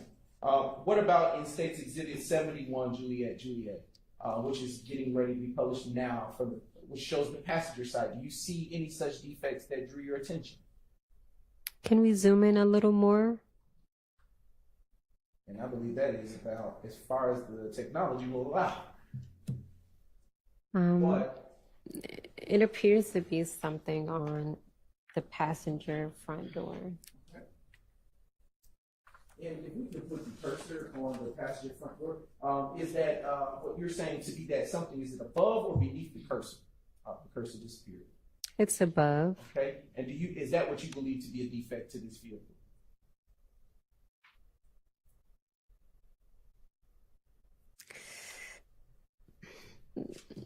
I'm gonna say it's not a defect because I'm not 100%. I'm gonna say it's not a defect. I'm not 100% sure. Okay.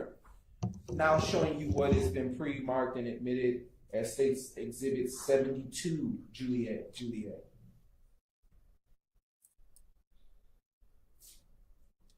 Okay.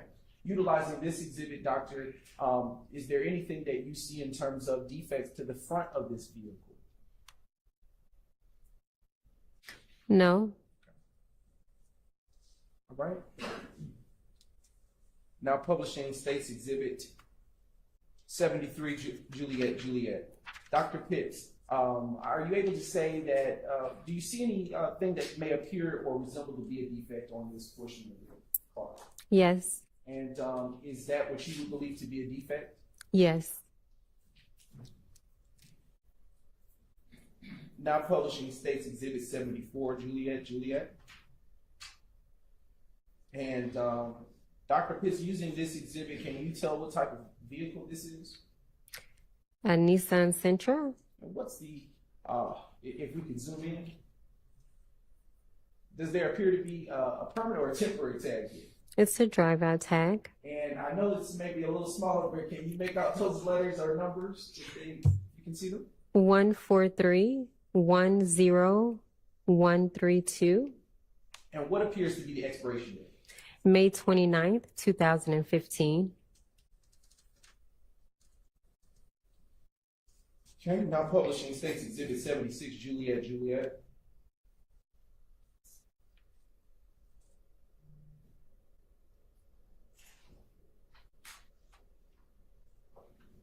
And Dr. Pitts, what are we looking at here in State 76, Juliet?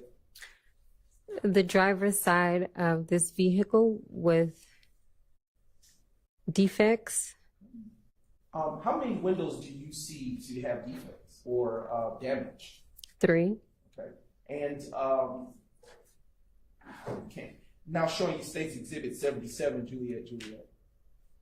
What about on this side of the vehicle? Can you see any such defects on this side? And if you can zoom in for Dr. Pitts. It appears to on the back passenger side door. And do you see anything on the front passenger side door in terms of damage? The window. Okay. Is there anything on the ground near the vehicle on this side of it? We would have to, can we zoom in some? For it to happen now. It appears to be shattered glass that I can see. Okay.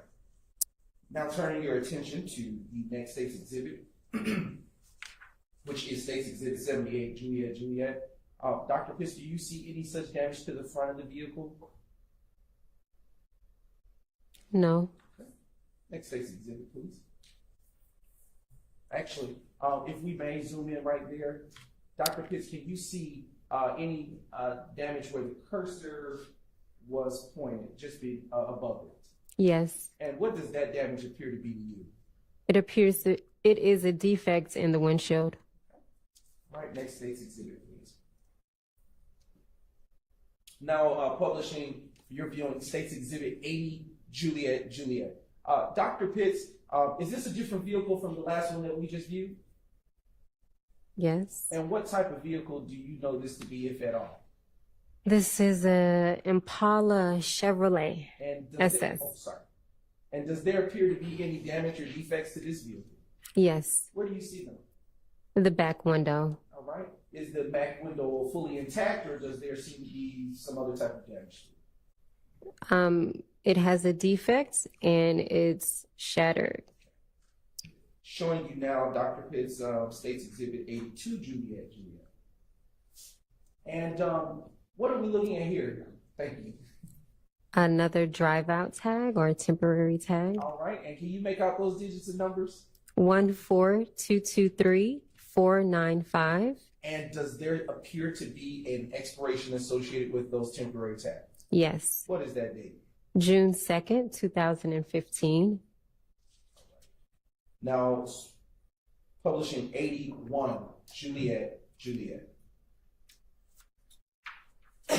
Outside of the damage that you described to the back rear windshield, do you see any additional damage to this vehicle, Dr. Pitts? It looks like there is damage to the front passenger door. Do you see any damage to the rear passenger door?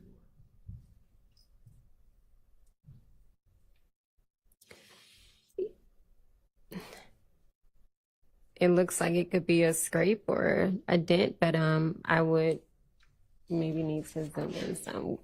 What was the number again? Yes, that is State's Exhibit for you. 81 Juliet. Thank you.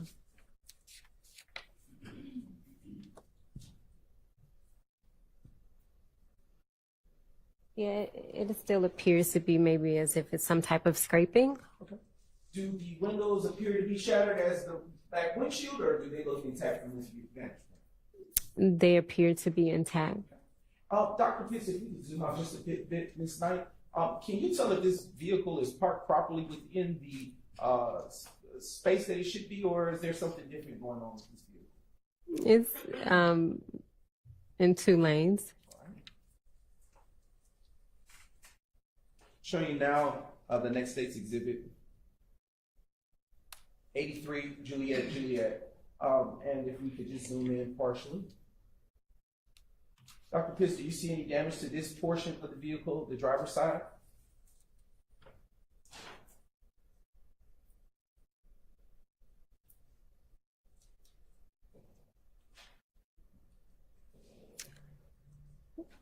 Not that I can say with certain. Okay.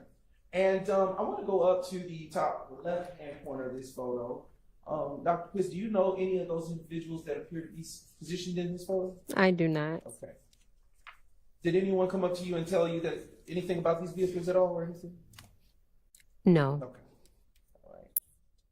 Now showing you the next State's Exhibit, State's Exhibit 84, Juliet. And if we could just zoom in just a little bit this night. Right. Dr. Pitts, do you see anything of value to you in your experience as a crime scene tech in terms of defects here? No. Okay. Now publishing 86 JJ. Right. Dr. Pitts, do you see it? And thank you, Ms. Knight. Do you see any defects to this vehicle at all? Yes. Where do you see such defects? Initially, I saw something on the front fender towards under the grill, and then the windshield. Okay. If we could move the cursor, Ms. Knight, is that where the cursor is about located? Is that where you were speaking about a defect? Yes. And can we move into the windshield? Is that where the cursor is located? Where about you are describing the second defect you observed? Yes. Okay. Now turning to the next State's Exhibit for publication, and that is 88 Juliet. Dr. Pitts, what type of vehicle is this to your knowledge? A Challenger. Okay, and do you see a license plate or tag identifier associated with this vehicle? Yes. What type of digits are associated with this vehicle? BBN 9843. Right. And now, do you see any defects to this portion of the vehicle, the rear of the Challenger? Are we able to zoom in a little? Yes.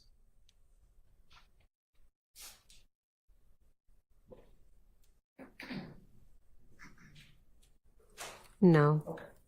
Now publishing the next State's Exhibit, and that is State's 90 Juliet. Dr. Pitts, do you see any defects here? Yes. And what do you see? Where is that defect? The front windshield. And when you when you process these vehicles in terms of photographs, did these vehicles remain on scene, or were they ever transported somewhere else? That I have no idea. All right.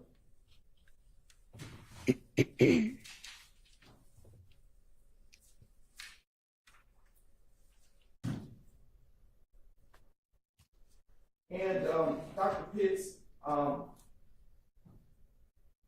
in conclusion, did that conclude your involvement as to APD incident numbers 15-026-2672? For the first case that you dealt with? 2672 is the last four. Let me restate that.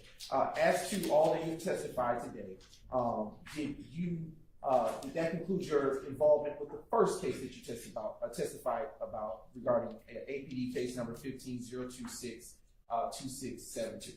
Yes. Okay.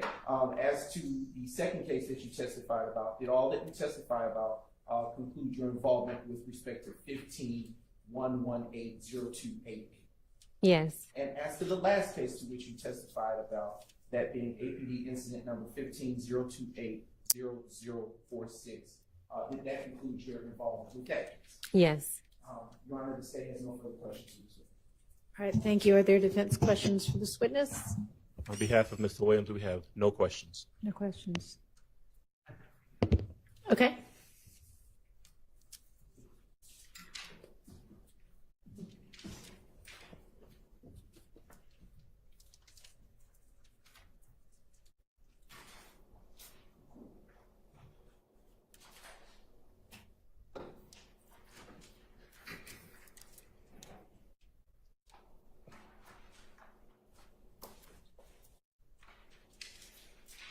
Good afternoon, Dr. Pitts. Hello, how are you? I'm fine. How are you? I'm good. Okay. My name is Max Shard. I represent Shannon Stillwell. I just want to ask you a couple questions about your work on January 26th at 1007 Hill Street. Okay?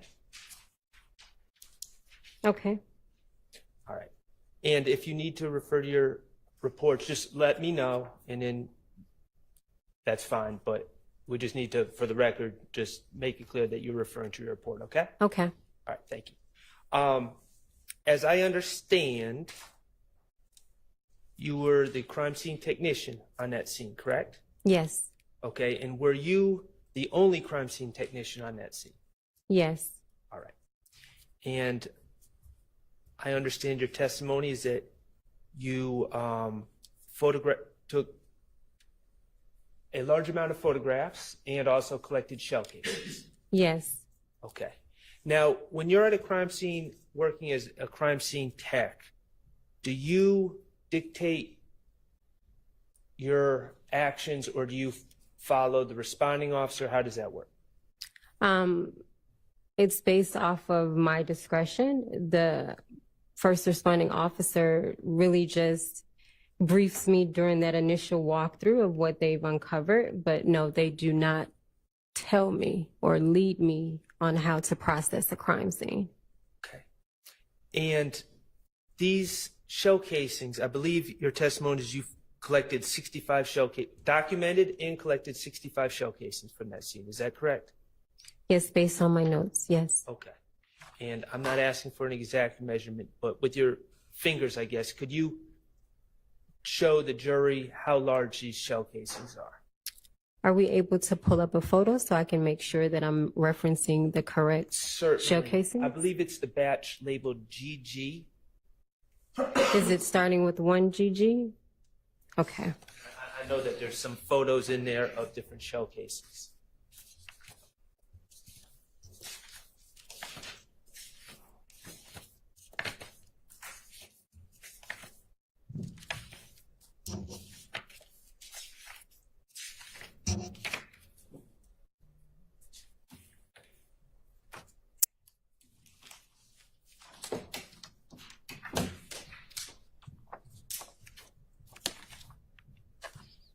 Maybe about this big. Thank you. You're welcome. Now, and they're made of metal, Yes. and the surface of these shell casings are smooth.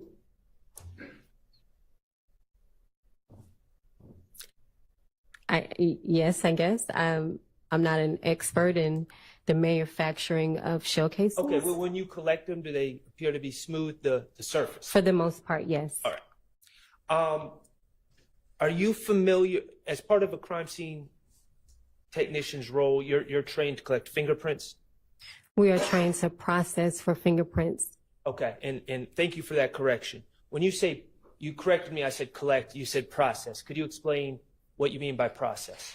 So when you're processing a surface for fingerprints, there may not be a fingerprint that's even there to collect. And so in terms of saying collect, therefore there's something that you brought to the surface and you're adding lifting tape, and then you are physically collecting that print off of that particular surface, and you can actually take it with you and turn it over. Is there another process of processing? Is there another way to process for fingerprints that involves the use of super glue causing prints to rise? So that is called cyanoacrylate, and yes. And that process, cyanoacrylate? Correct. Okay. The process using cyanoacrylate, that can be used on shell casings, correct? Yes. Okay. The 65 shell casings in this case, were they ever processed for fingerprints using cyanoacrylate? Cyanoacrylate, no, they were not. Okay.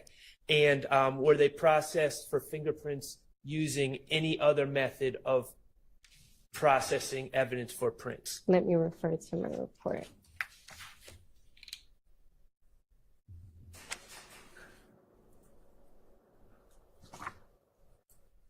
According to my report, no, I turned them over to the APD crime lab for ballistics testing.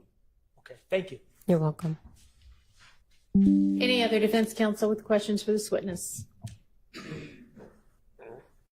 All right, any redirect? All right, thank you so much for your time. You're excused. Call your next witness.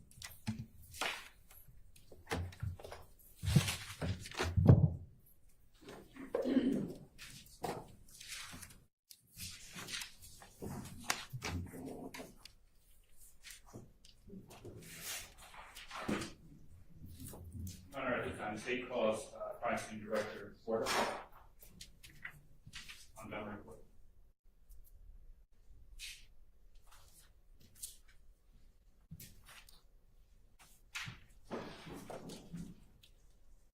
I'm just wondering why that person's not walking in the door right now. Y'all, the other person's been out, and there's no harm in them passing by each other. I actually, I'm not trying to be a stickler, but any little bit of time we can save, everybody would appreciate.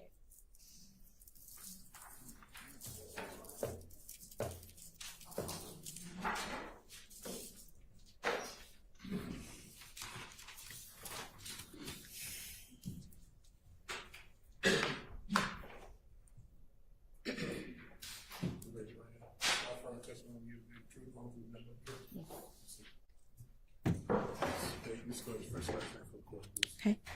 LaShantis Porter, LaShanTise,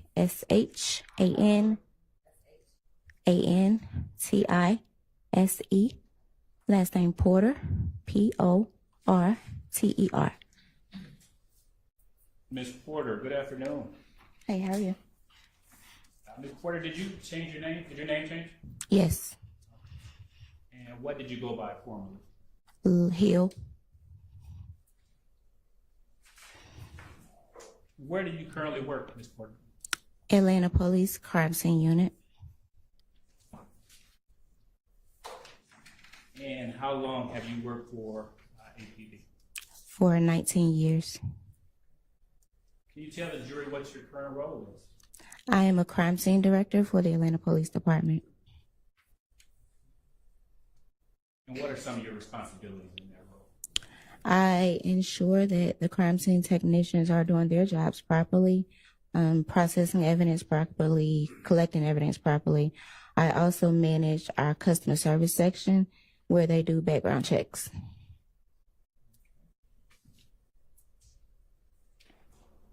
And how long have you been in that role? For 3 months. In 2014, strike that. Yeah, in 2014, what was your position? A senior crime scene technician. And what were some of your responsibilities as a senior crime scene technician? Responding to crime scene calls, processing evidence, and assisting with training new hires. Now, it's kind of important to distinguish. Are you a member of law enforcement? Yes, however, I'm a civilian employee. Are you post-certified? Yes, I am. Now, Director Porter, I want to draw your attention to December 26, 2014. Were you working that day? Yes. And on that day, how long had you been working as a senior crime scene technician? I believe about 2 to 3 years. And were you on shifts or on call? We were on shifts at the time.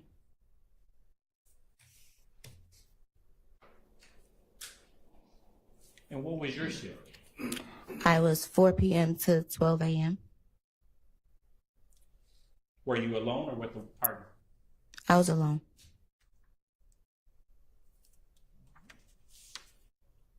So on December 26, 2014, were you dispatched to a shooting scene at 1097 Harwell Road, Southwest?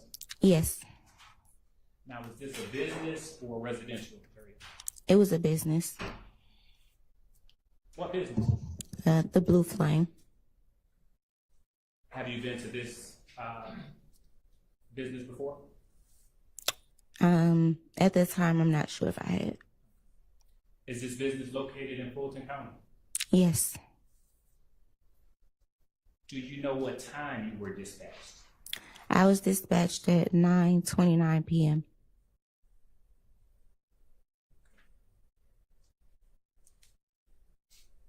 Now, what was your job when you arrived on scene?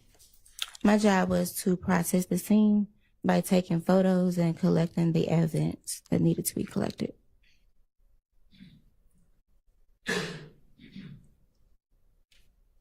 Now, is there a difference between searching for evidence and collecting evidence? Yes. What is that difference? So if you're searching for evidence, you're combing the scene, looking for items of evidentiary value. Collecting, you have located those items and you are now collecting them for processing and submissions. Did you search for any evidence in this case? No, I didn't. Did you collect any evidence in this case? Yes, What did you collect? I collected 7 shell casings. And where did you collect these shell casings from? The shell cases were located in the parking lot of the business. The Blue Flame. Yes. Did you happen to take any photographs? Yes, I did. About how many photographs did you take? I took 63 photographs.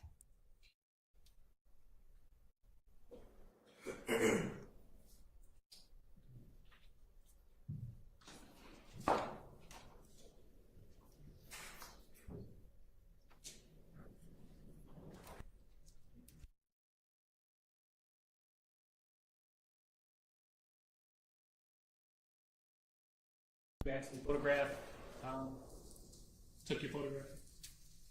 Repeat the question. Do you recall, do you recall where you actually took photographs that night? They were toward the bottom, maybe toward the street of the parking lot.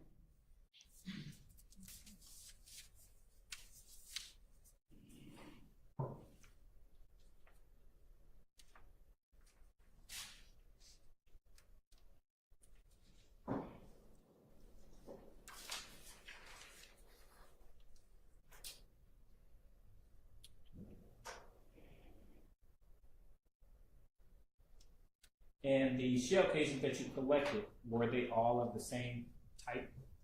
No. Did you take any prints from the casings? The casings were processed for prints, but there were none of value lifted.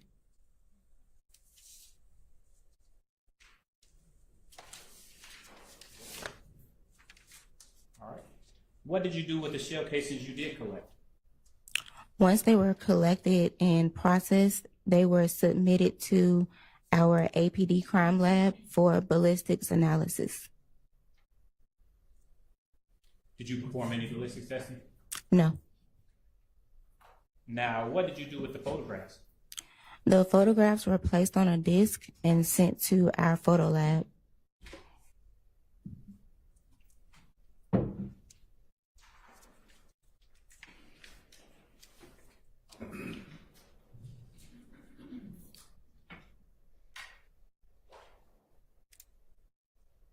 Do you recall the case number of this particular incident?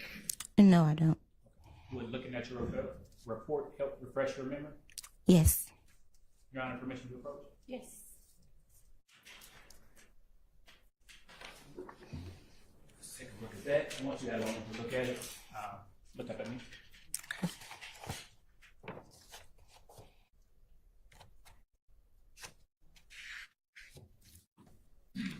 Okay.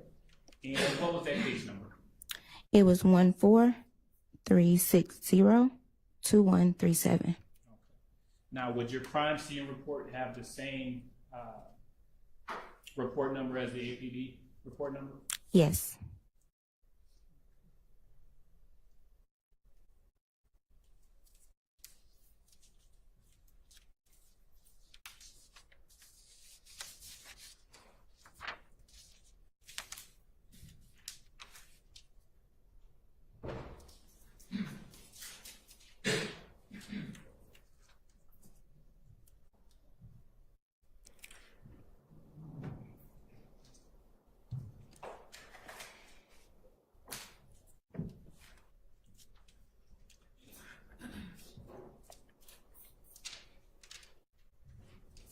I am now showing you what's been marked as 33 delta through 96 delta.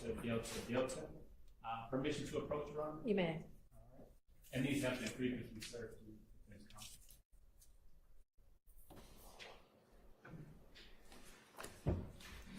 All right. Take a moment to look at those.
Your Honor, have you approached? Yes. Number of the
So there's a relevance objection to essentially, I guess, all of what the witness might be about to testify to. And Mr. Smith, you were trying to sort of explain the relevance, and if you can just do it here. Yes, Your Honor.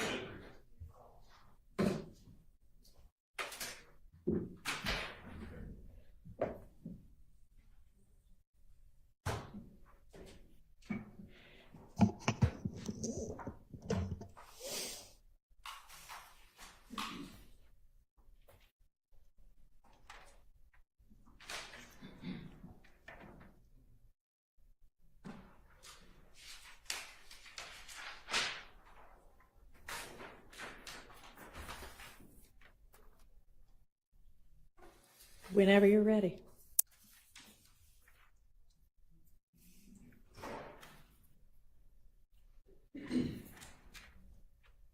Your Honor, these shell casings that were collected at 1097 Harwell Road, this location is just down the street from Club Crucial.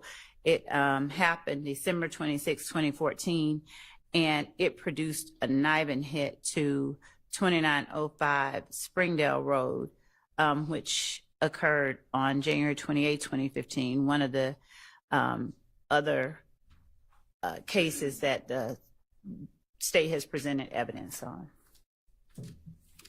Okay, and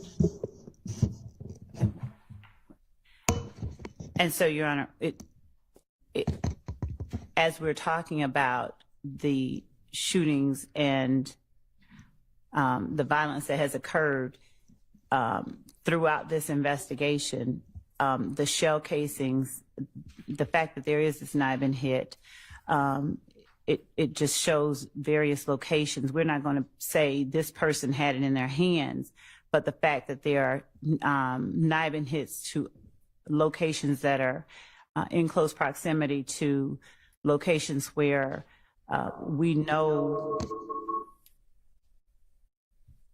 where we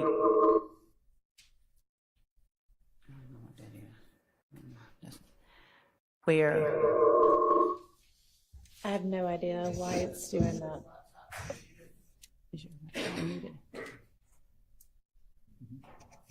Testing. Where we know that other instances that have involved the groups of people that are an interest in this gang war have been seen and apprehended at.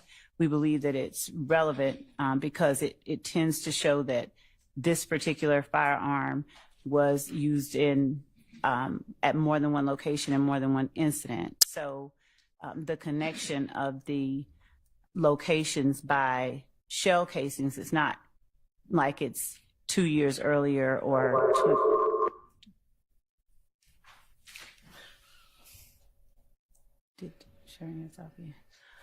it's 20 miles away.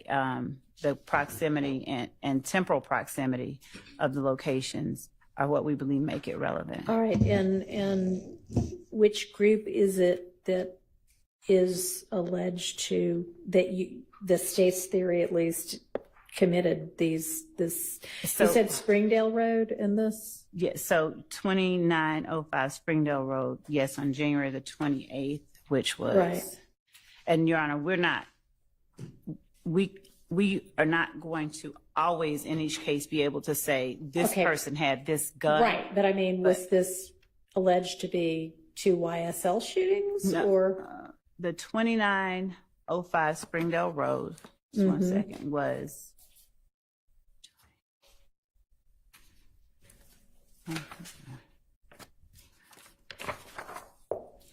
January 28th. Was the location of Miss Antrevia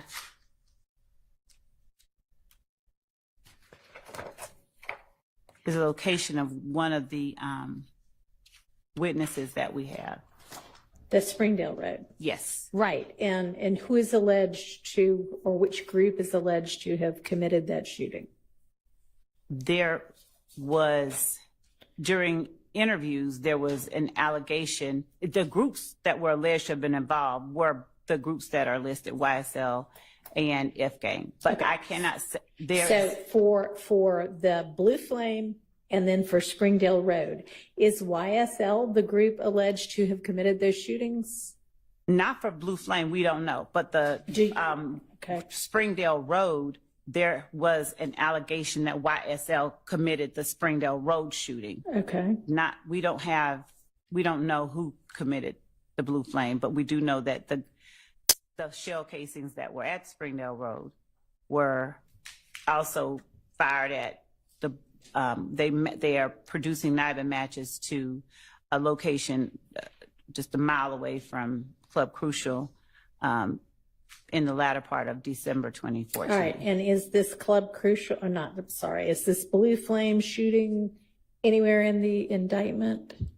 No, it's not that it's in the indictment. It's just that it's the proliferation of violence and the location of the amount of violence caused by these weapons that have been used in these various shootings, we believe is relevant. Okay. And is the weapon that matches both of these also, was it found in the possession of anybody who's alleged to be a YSL co-conspirator? No.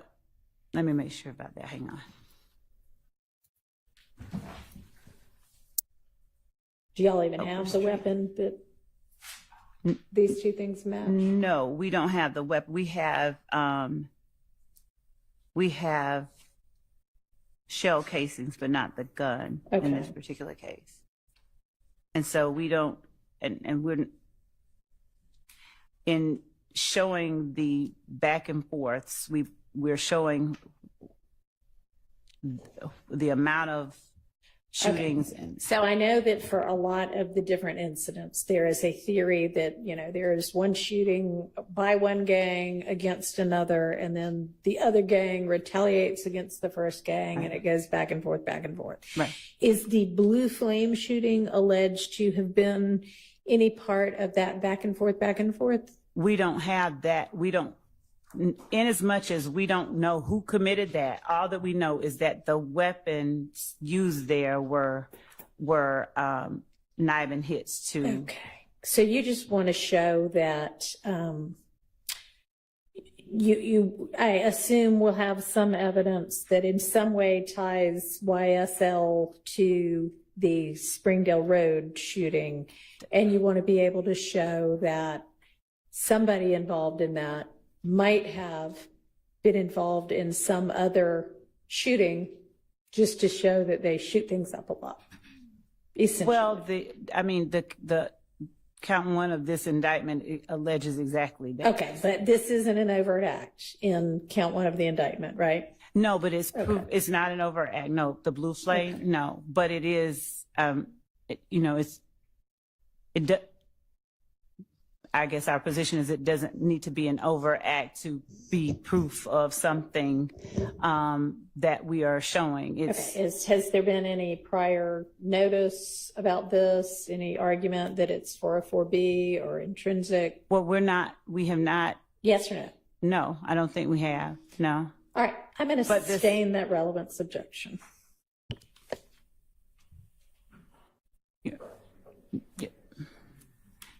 Yeah. Yes.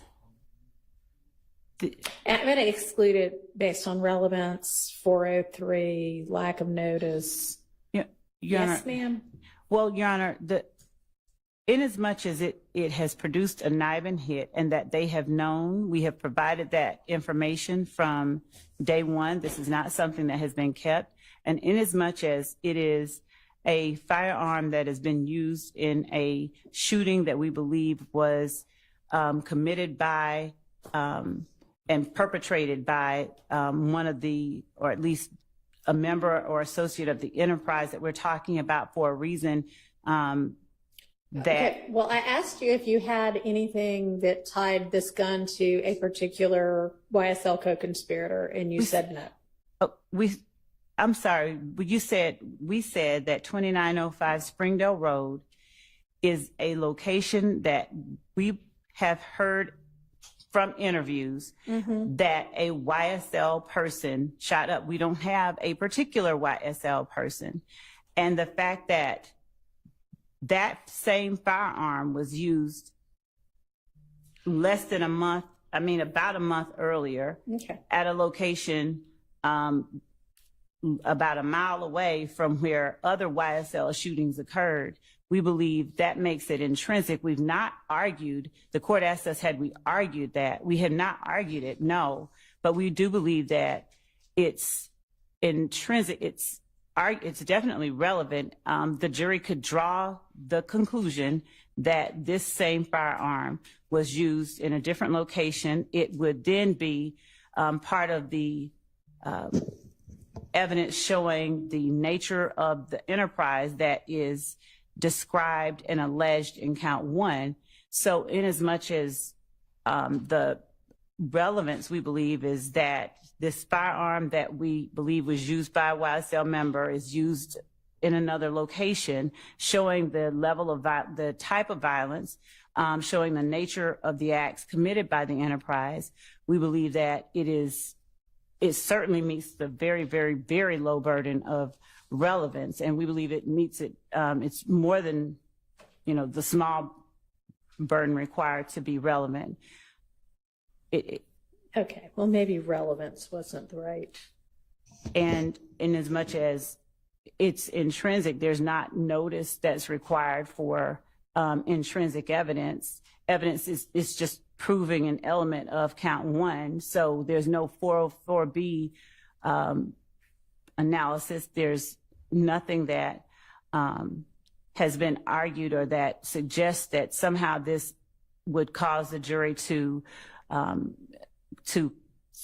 convict either of the defendants on grounds other than those alleged in the indictment. So we believe that it's relevant, pertinent, intrinsic, and admissible, and should not be subject to that extreme sanction of exclusion, given that this is something that has been, this particular NIBIN match, this particular information has been made known to the defense since the beginning of this case back in 2022.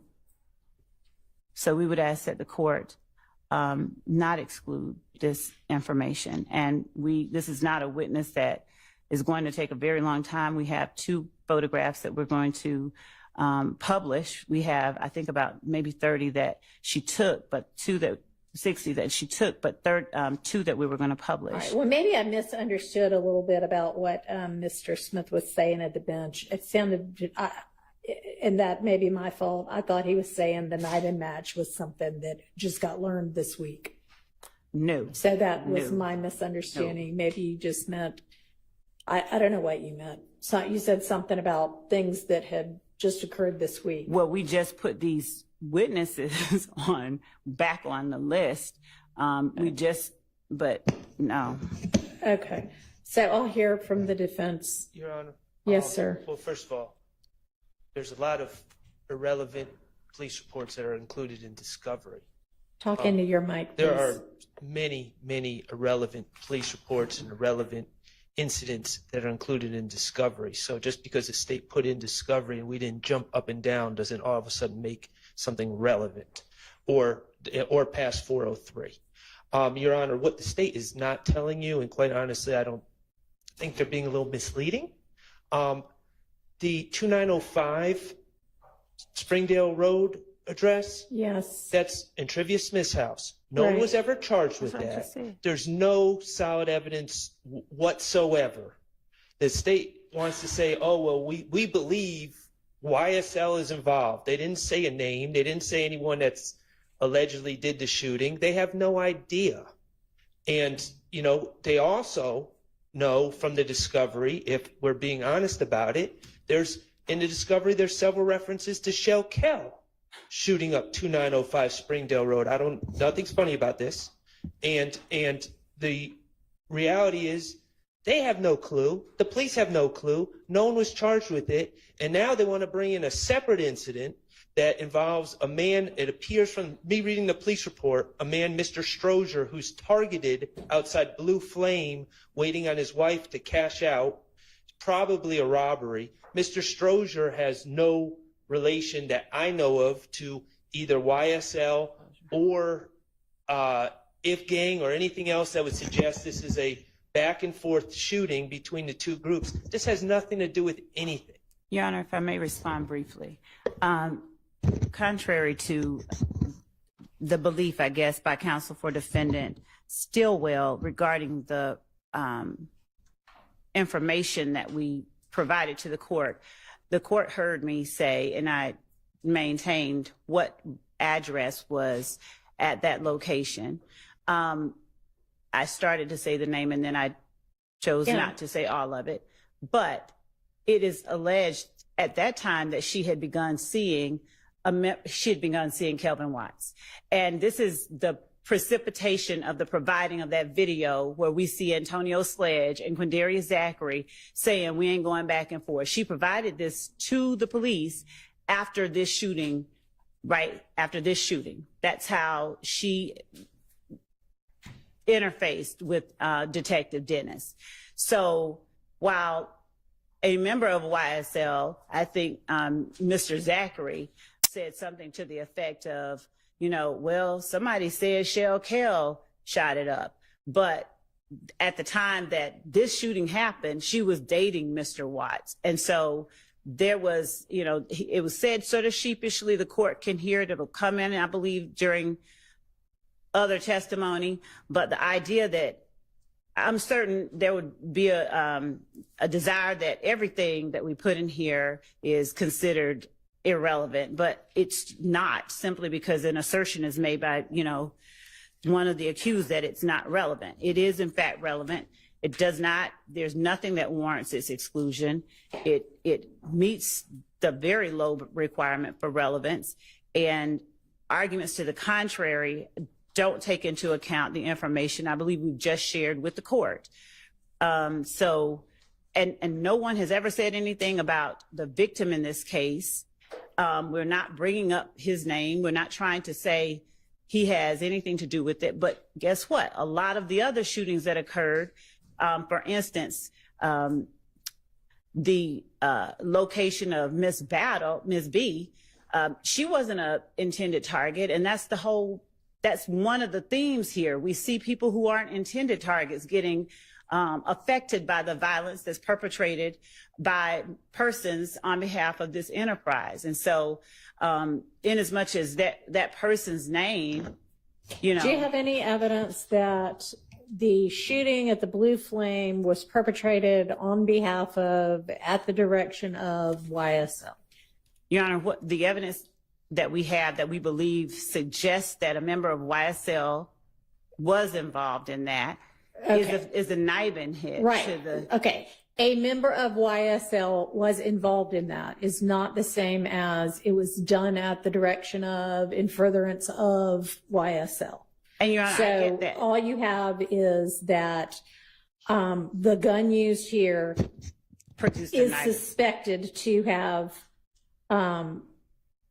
was apparently the same gun used at the Springdale Road location, which is suspected to have been done by a YSL member, but could equally have been done by somebody who's not YSL, under the theory that, I mean, it's circumstantial evidence. Right? It is circumstantial evidence. It is. All right.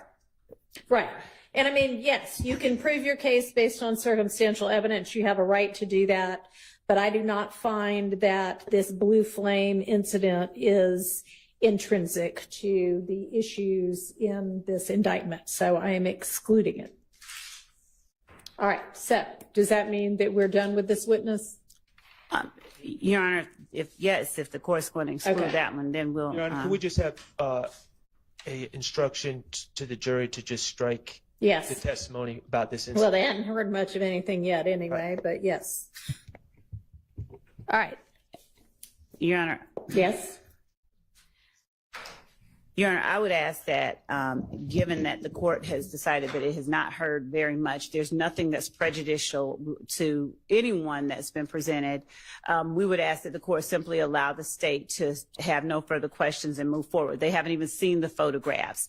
And so to strike the information, there's nothing that has been in any way that could, they be considered harmful. So we'd ask that. Well, it's not harmful, but I mean, we don't want to be confusing the jury, so I'll just tell them to disregard it. You can certainly put her back on the stand and say, thank you, no further questions, but then I'm going to turn around and say, disregard all that testimony. Yeah. If you want me to say it in a way that you want to come up with a particular way for me to potentially say it, I'm willing to consider it. Just one moment, Your Honor. Okay. If the court will allow Anybody us. need to use the restroom while we're on break anyway? Yes. Okay. Your Think Honor, about it. Well, let's try to take, yes, sir. And when you come back, or can do it now. We can do it now. Thank you, Judge. Your Honor, the court asked me some questions regarding any objections I have to a Yes. 911 call. Yes. I'd like to be heard at the court's Okay. pleasure. Yeah, that's fine if we want to do that now.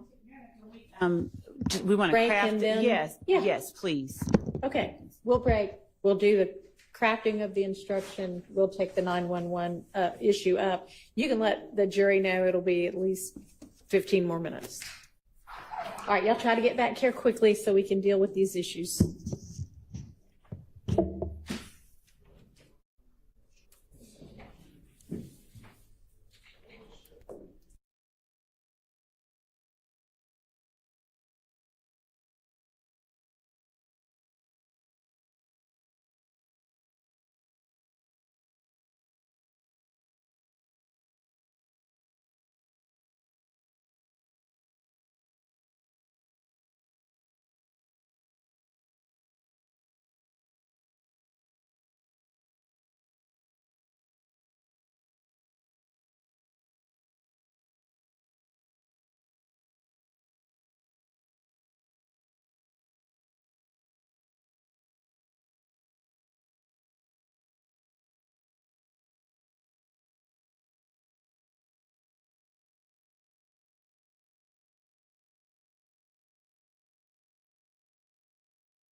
Has defense gotten a chance to look? Does anybody have any suggestions? One thing that I have a concern with about it is just the use of the word "we" are removing. The court is removed. I don't know what we state. So what is the we? Is that the one in green? So yeah, that's the one in green, Your Honor. Would the court mind advising when the court says the problem is with the word "we"? I don't have a problem with any pronoun. The state, the court. I don't know.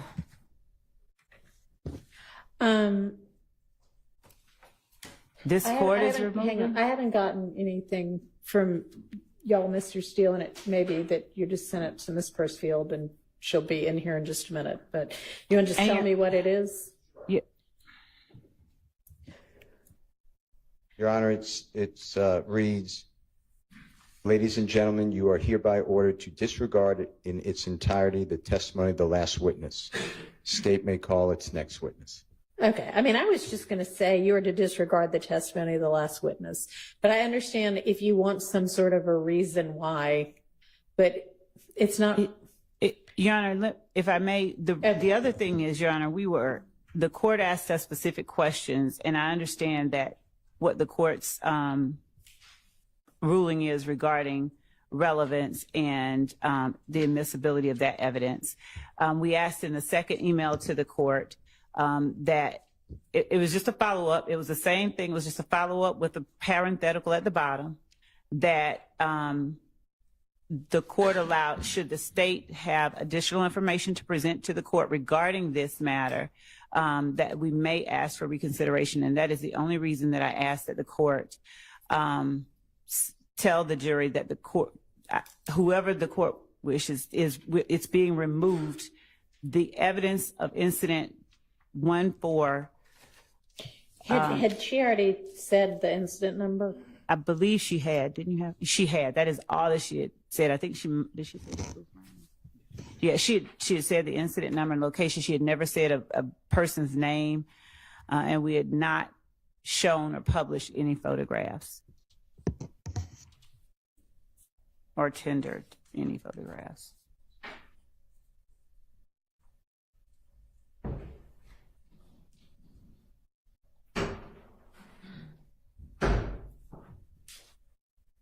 All right, I'll hear from anybody as to this. Your Honor, I just would like the instruction that we gave or asked for in writing. If you don't have it, it's what I read out. And I'm just going to say at this time, you're to disregard the testimony of the last witness. okay. That way, the at this time's in there, and if it comes up later, great. And the bigger problem Thank you, Your Honor. with this is the state is saying we have evidence from somebody that they never disclosed to us. We've asked for expert reports. We've gotten zero. And that's been the problem the whole time.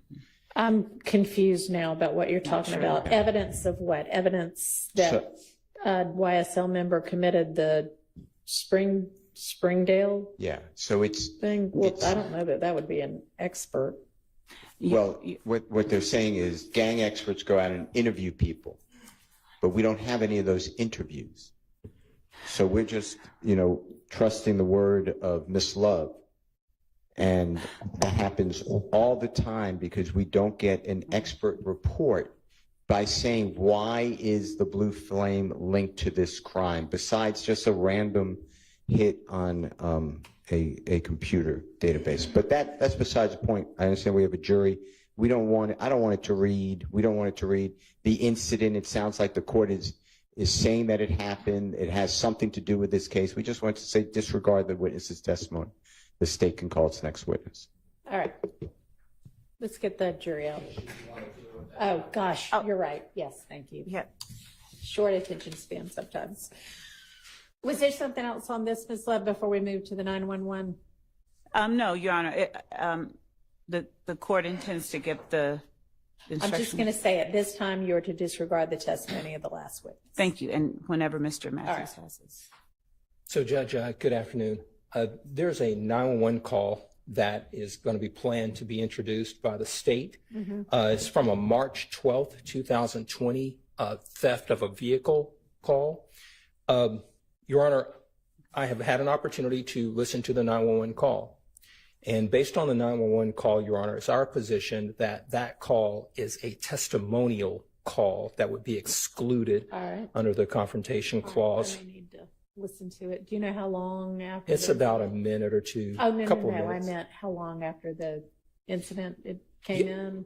How long after? Oh, yes. So according to the 911 call, it was the caller said that over an hour ago, the theft took place. All right, I'll take a listen. Okay. If somebody can cue that up for me. Okay. While they're queuing it up, Your Honor, I would submit that when you listen to the call, it's not going to indicate that it's thwarting an ongoing crime. It's not going to be to seek any assistance in any situation involving immediate danger.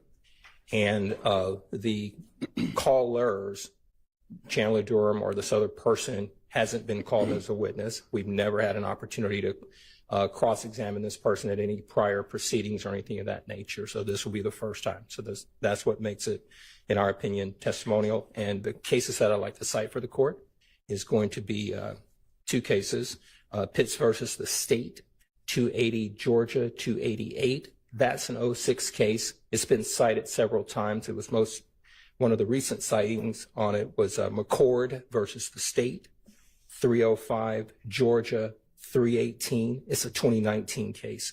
Right. This is not a present citizen impression call that you're about to hear, in our opinion. Mr. Atkins is queuing that up for the court. Thank you.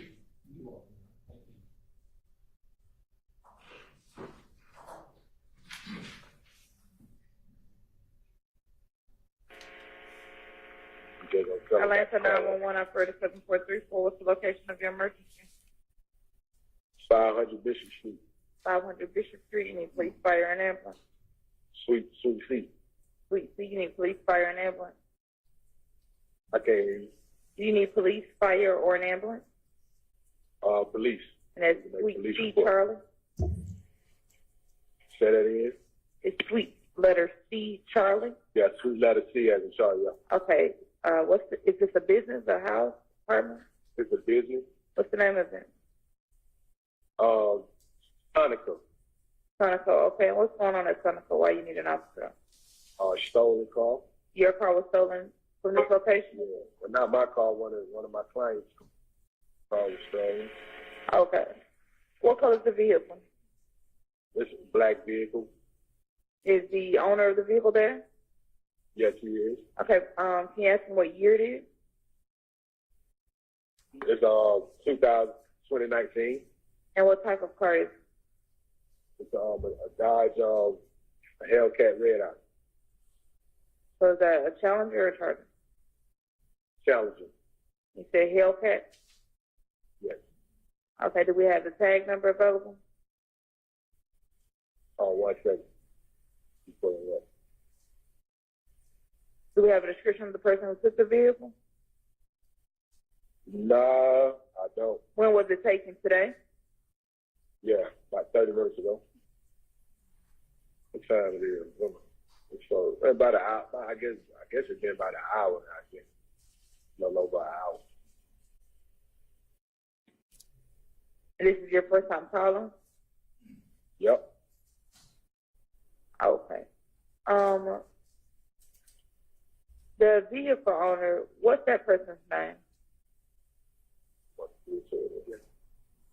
Hello? Yes, it's Atlanta 911. Yes. May I have your name? My name is Chandler. First name Chandler, last name Durham. Durhan. Okay, Mr. Durham, what's your phone number? 404-502-2953. That's 404-502-2953? Yeah. And so they all should know this is you. Tell me what you're wearing. What color shirt and pants? I have on a black hoodie and green sweatpants. Black hoodie, green sweatpants. Are you a black, white, Hispanic, or Asian male? Black. And will you be inside or outside of the location? I'm outside. Okay. And do you have the tag number to your vehicle? Yeah, I'm trying to find it right. And is it registered in the state of Georgia? Yes. Okay.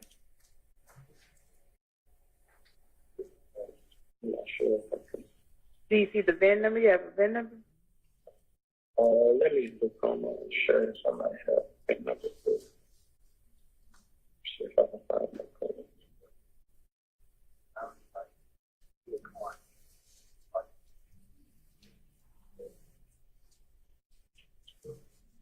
No, I don't have the VIN number. Okay.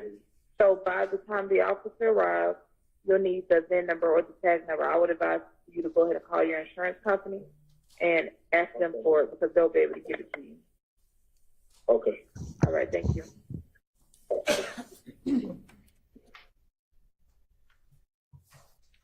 All right.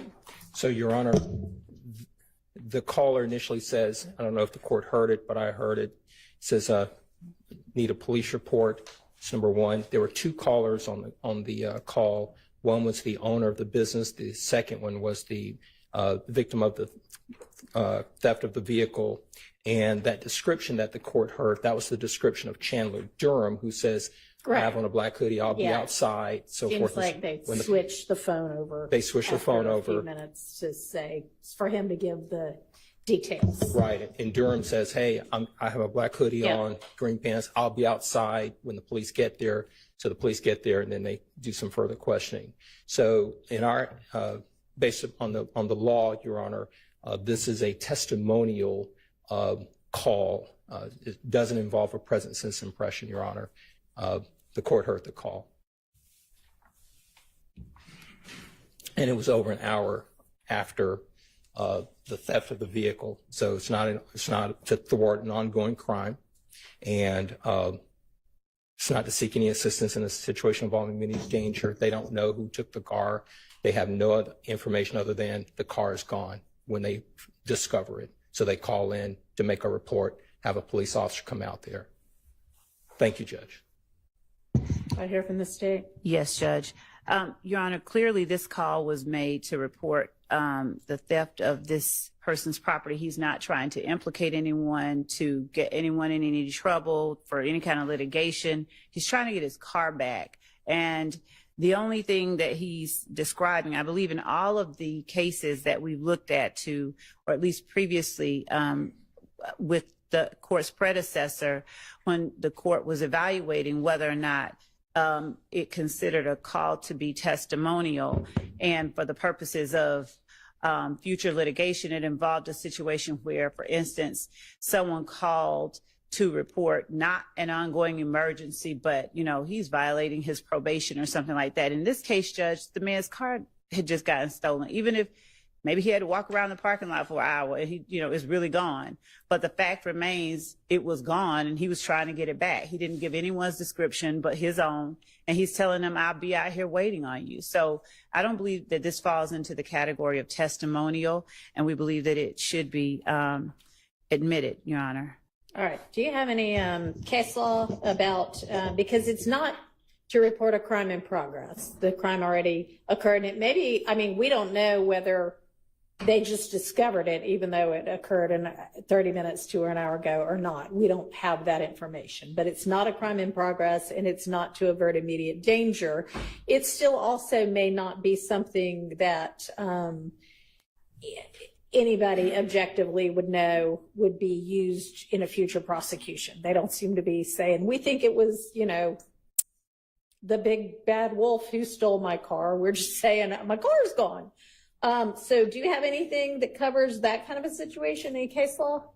Your Honor, I can be with the court's permission, getting it while we are putting up other pieces of evidence. All right, she's not our next witness anyway, right? Miss Latner's. Okay, right. All right. I will, understanding what the issue is, get back to y'all with a ruling before she takes the stand. Thank you. Okay, so do you have your next witness available? Yes. All right, let's get the jury out. Your Honor, while the jury's coming in, can you just also, I just want to put on the record, because you excluded that last witness, that's also on the NIBIN chart, if that could be removed by the state. Okay. Thank you. That's not in evidence yet, right? a NIBIN chart? Put a NIBIN chart in evidence. Are you going to ever? Not that includes something that the court excluded. Nope. Okay, well, make sure that it gets removed from the chart, even if the chart gets used as a demonstrative. Yes, Your Thank you Honor. for bringing that to our attention. Yes, Your Honor. Thank you. Thank you. Ready for the jury.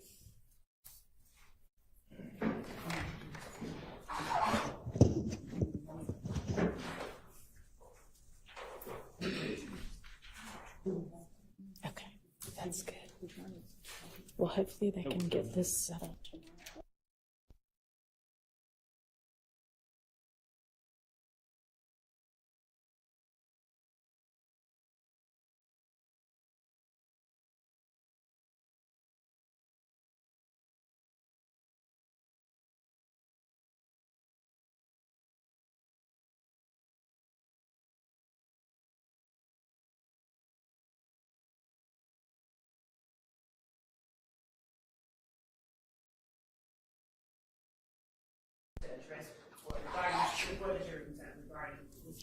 I'm sorry, hold just a second. We need the witness to be excused again. Can we ask you to step back out for a second? Yes. Oh, well, but stay really close because we might need you in here again. Just stand at the door for us. Yes, sir. Yes, Your Honor. We're requesting that this not be filmed under capacity. Okay, is there any issue with that? I don't know. Detective Starks. John,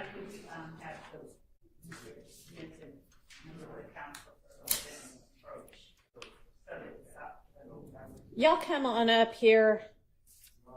Yes. Yeah, that's what I figured, is that nobody said that before he walked in as the next witness.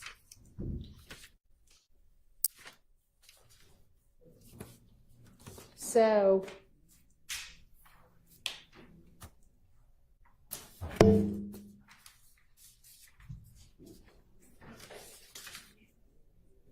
and honestly, y'all, even like,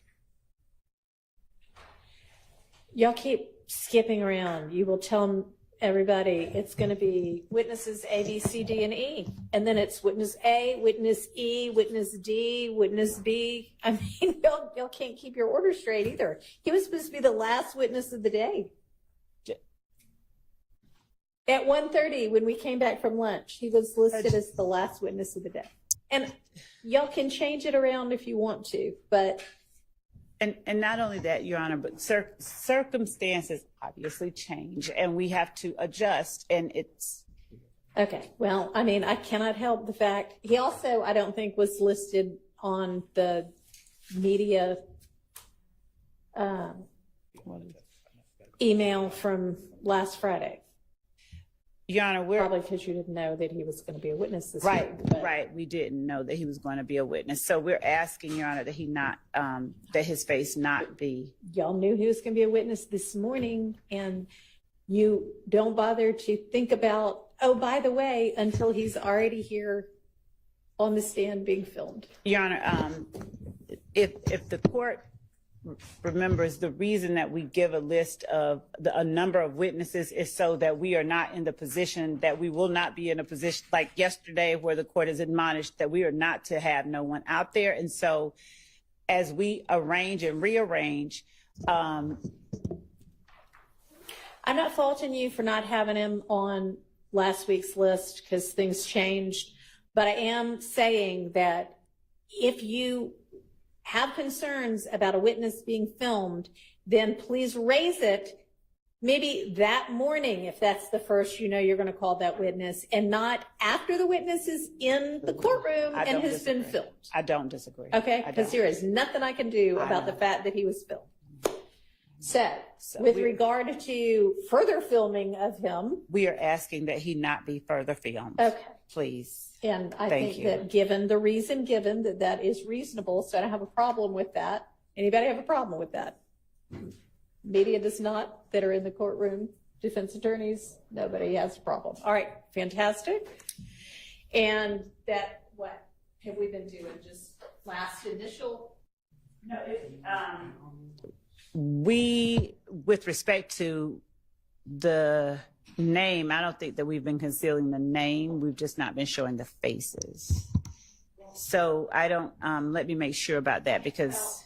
What is in the order says that anything that displays the name, like display first initial, last initial, Yes, that part. As well.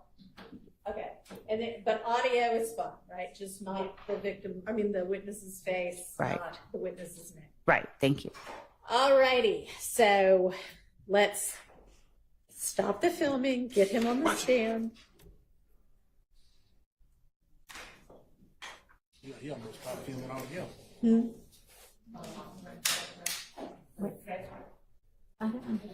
Oh, I think so.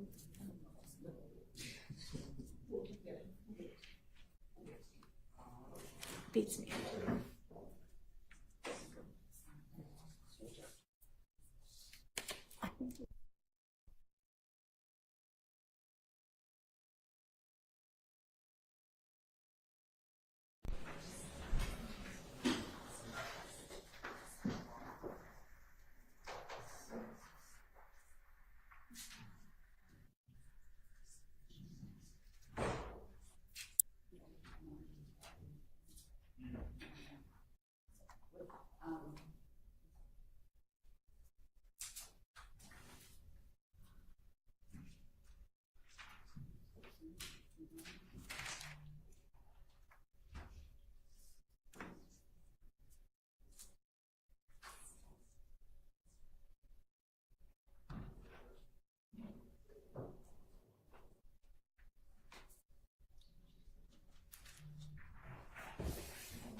Thank you very much.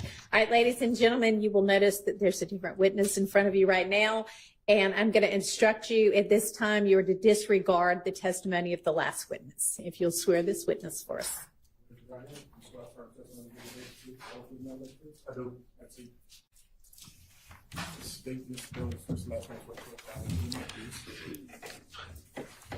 Yes, I'm Javaria Starks, Jarvious.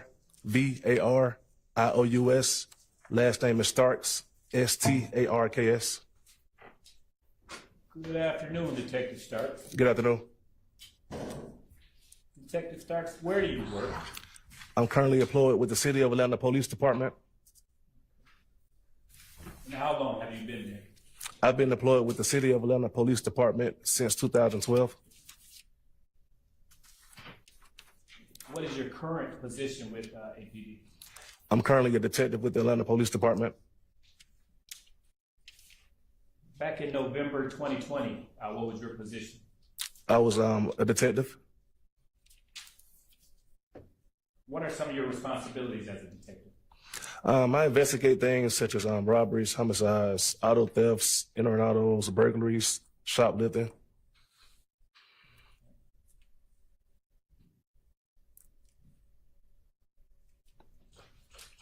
And are you post-certified? I am. And have you maintained that post-certification throughout your career? I have. I want to turn your attention to November 24th, 2020. Now, did you respond to a call at 4275 Walton Crossings, apartment 3216? Yes, sir, I did. And is that location in Fulton County? Yes, sir. And what is this location? Is it apartment, business? What is it? It's an apartment complex. And was it a 1 or 2 bedroom apartment that you responded to? I believe it was a 1 bedroom, 1 bathroom.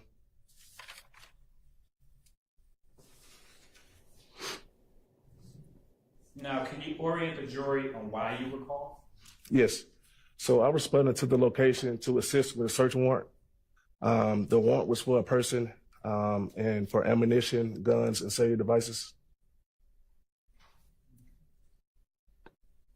Now, when you responded to the call, were you alone or were you with a partner? I was transported to the apartment complex with Sergeant Price, and we met other people there, the people who actually executed the warrant and other members of my team. Do you typically travel with a partner? Sometimes I do, sometimes I don't. Now, you mentioned that you were there to aid in the assistance of a search warrant. Yes, sir. Okay. So when you arrived at the location, were you assigned to a specific area to search? When I arrived to this apartment, I started searching around the bedroom and closet area of the apartment. Why did you search that area? When I initially came to the apartment, I was escorted in, and they showed me stuff that was already found, so I just started that way.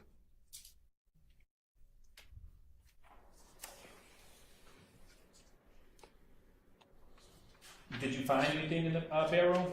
Yes, sir. And what did you find? In the closet, I found a rifle. Also located in the closet inside of a shoebox, I found a shoebox with a driver license and passport and other cards that belong to Chandler Durham. Do you know who the residence was of this apartment complex? Or? I believe it was a female. I don't remember her name.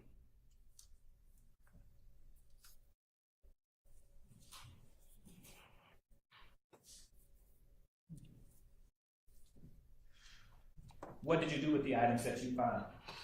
The items that I found, I gave it to Investigator Belknap because he was the lead investigator on the search warrant. And did you or Belknap prepare the search warrant for that residence? Investigator Belknap prepared the search warrant.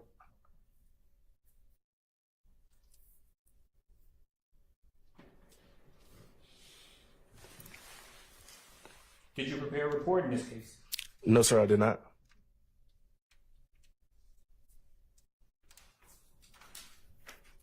Were you wearing body camera that day? Yes, sir, I was.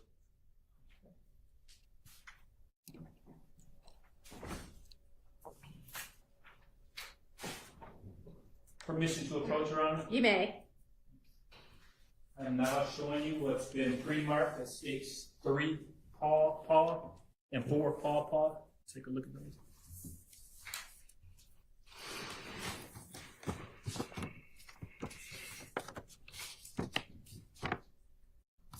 Yes, sir, sir. Do you recognize those items? Yes, sir. And what are they? It's a rifle that I located in the closet, and the ID of Chandler Durham that I located in the shoebox was within inside of the closet. Are they a fair and accurate representation of the items depicted on your body cam that day? Yes, sir. Your Honor, this time the state moves to admit 3 Papa and 4 Papa. All right, those are admitted. I am now going to publish 3 Papa.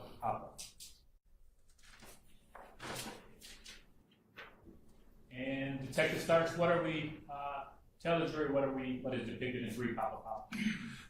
Yes, sir. It's an ID of Chandler Durham that I located within the shoebox inside of a closet.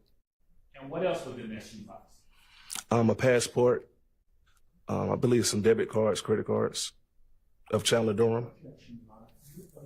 You may.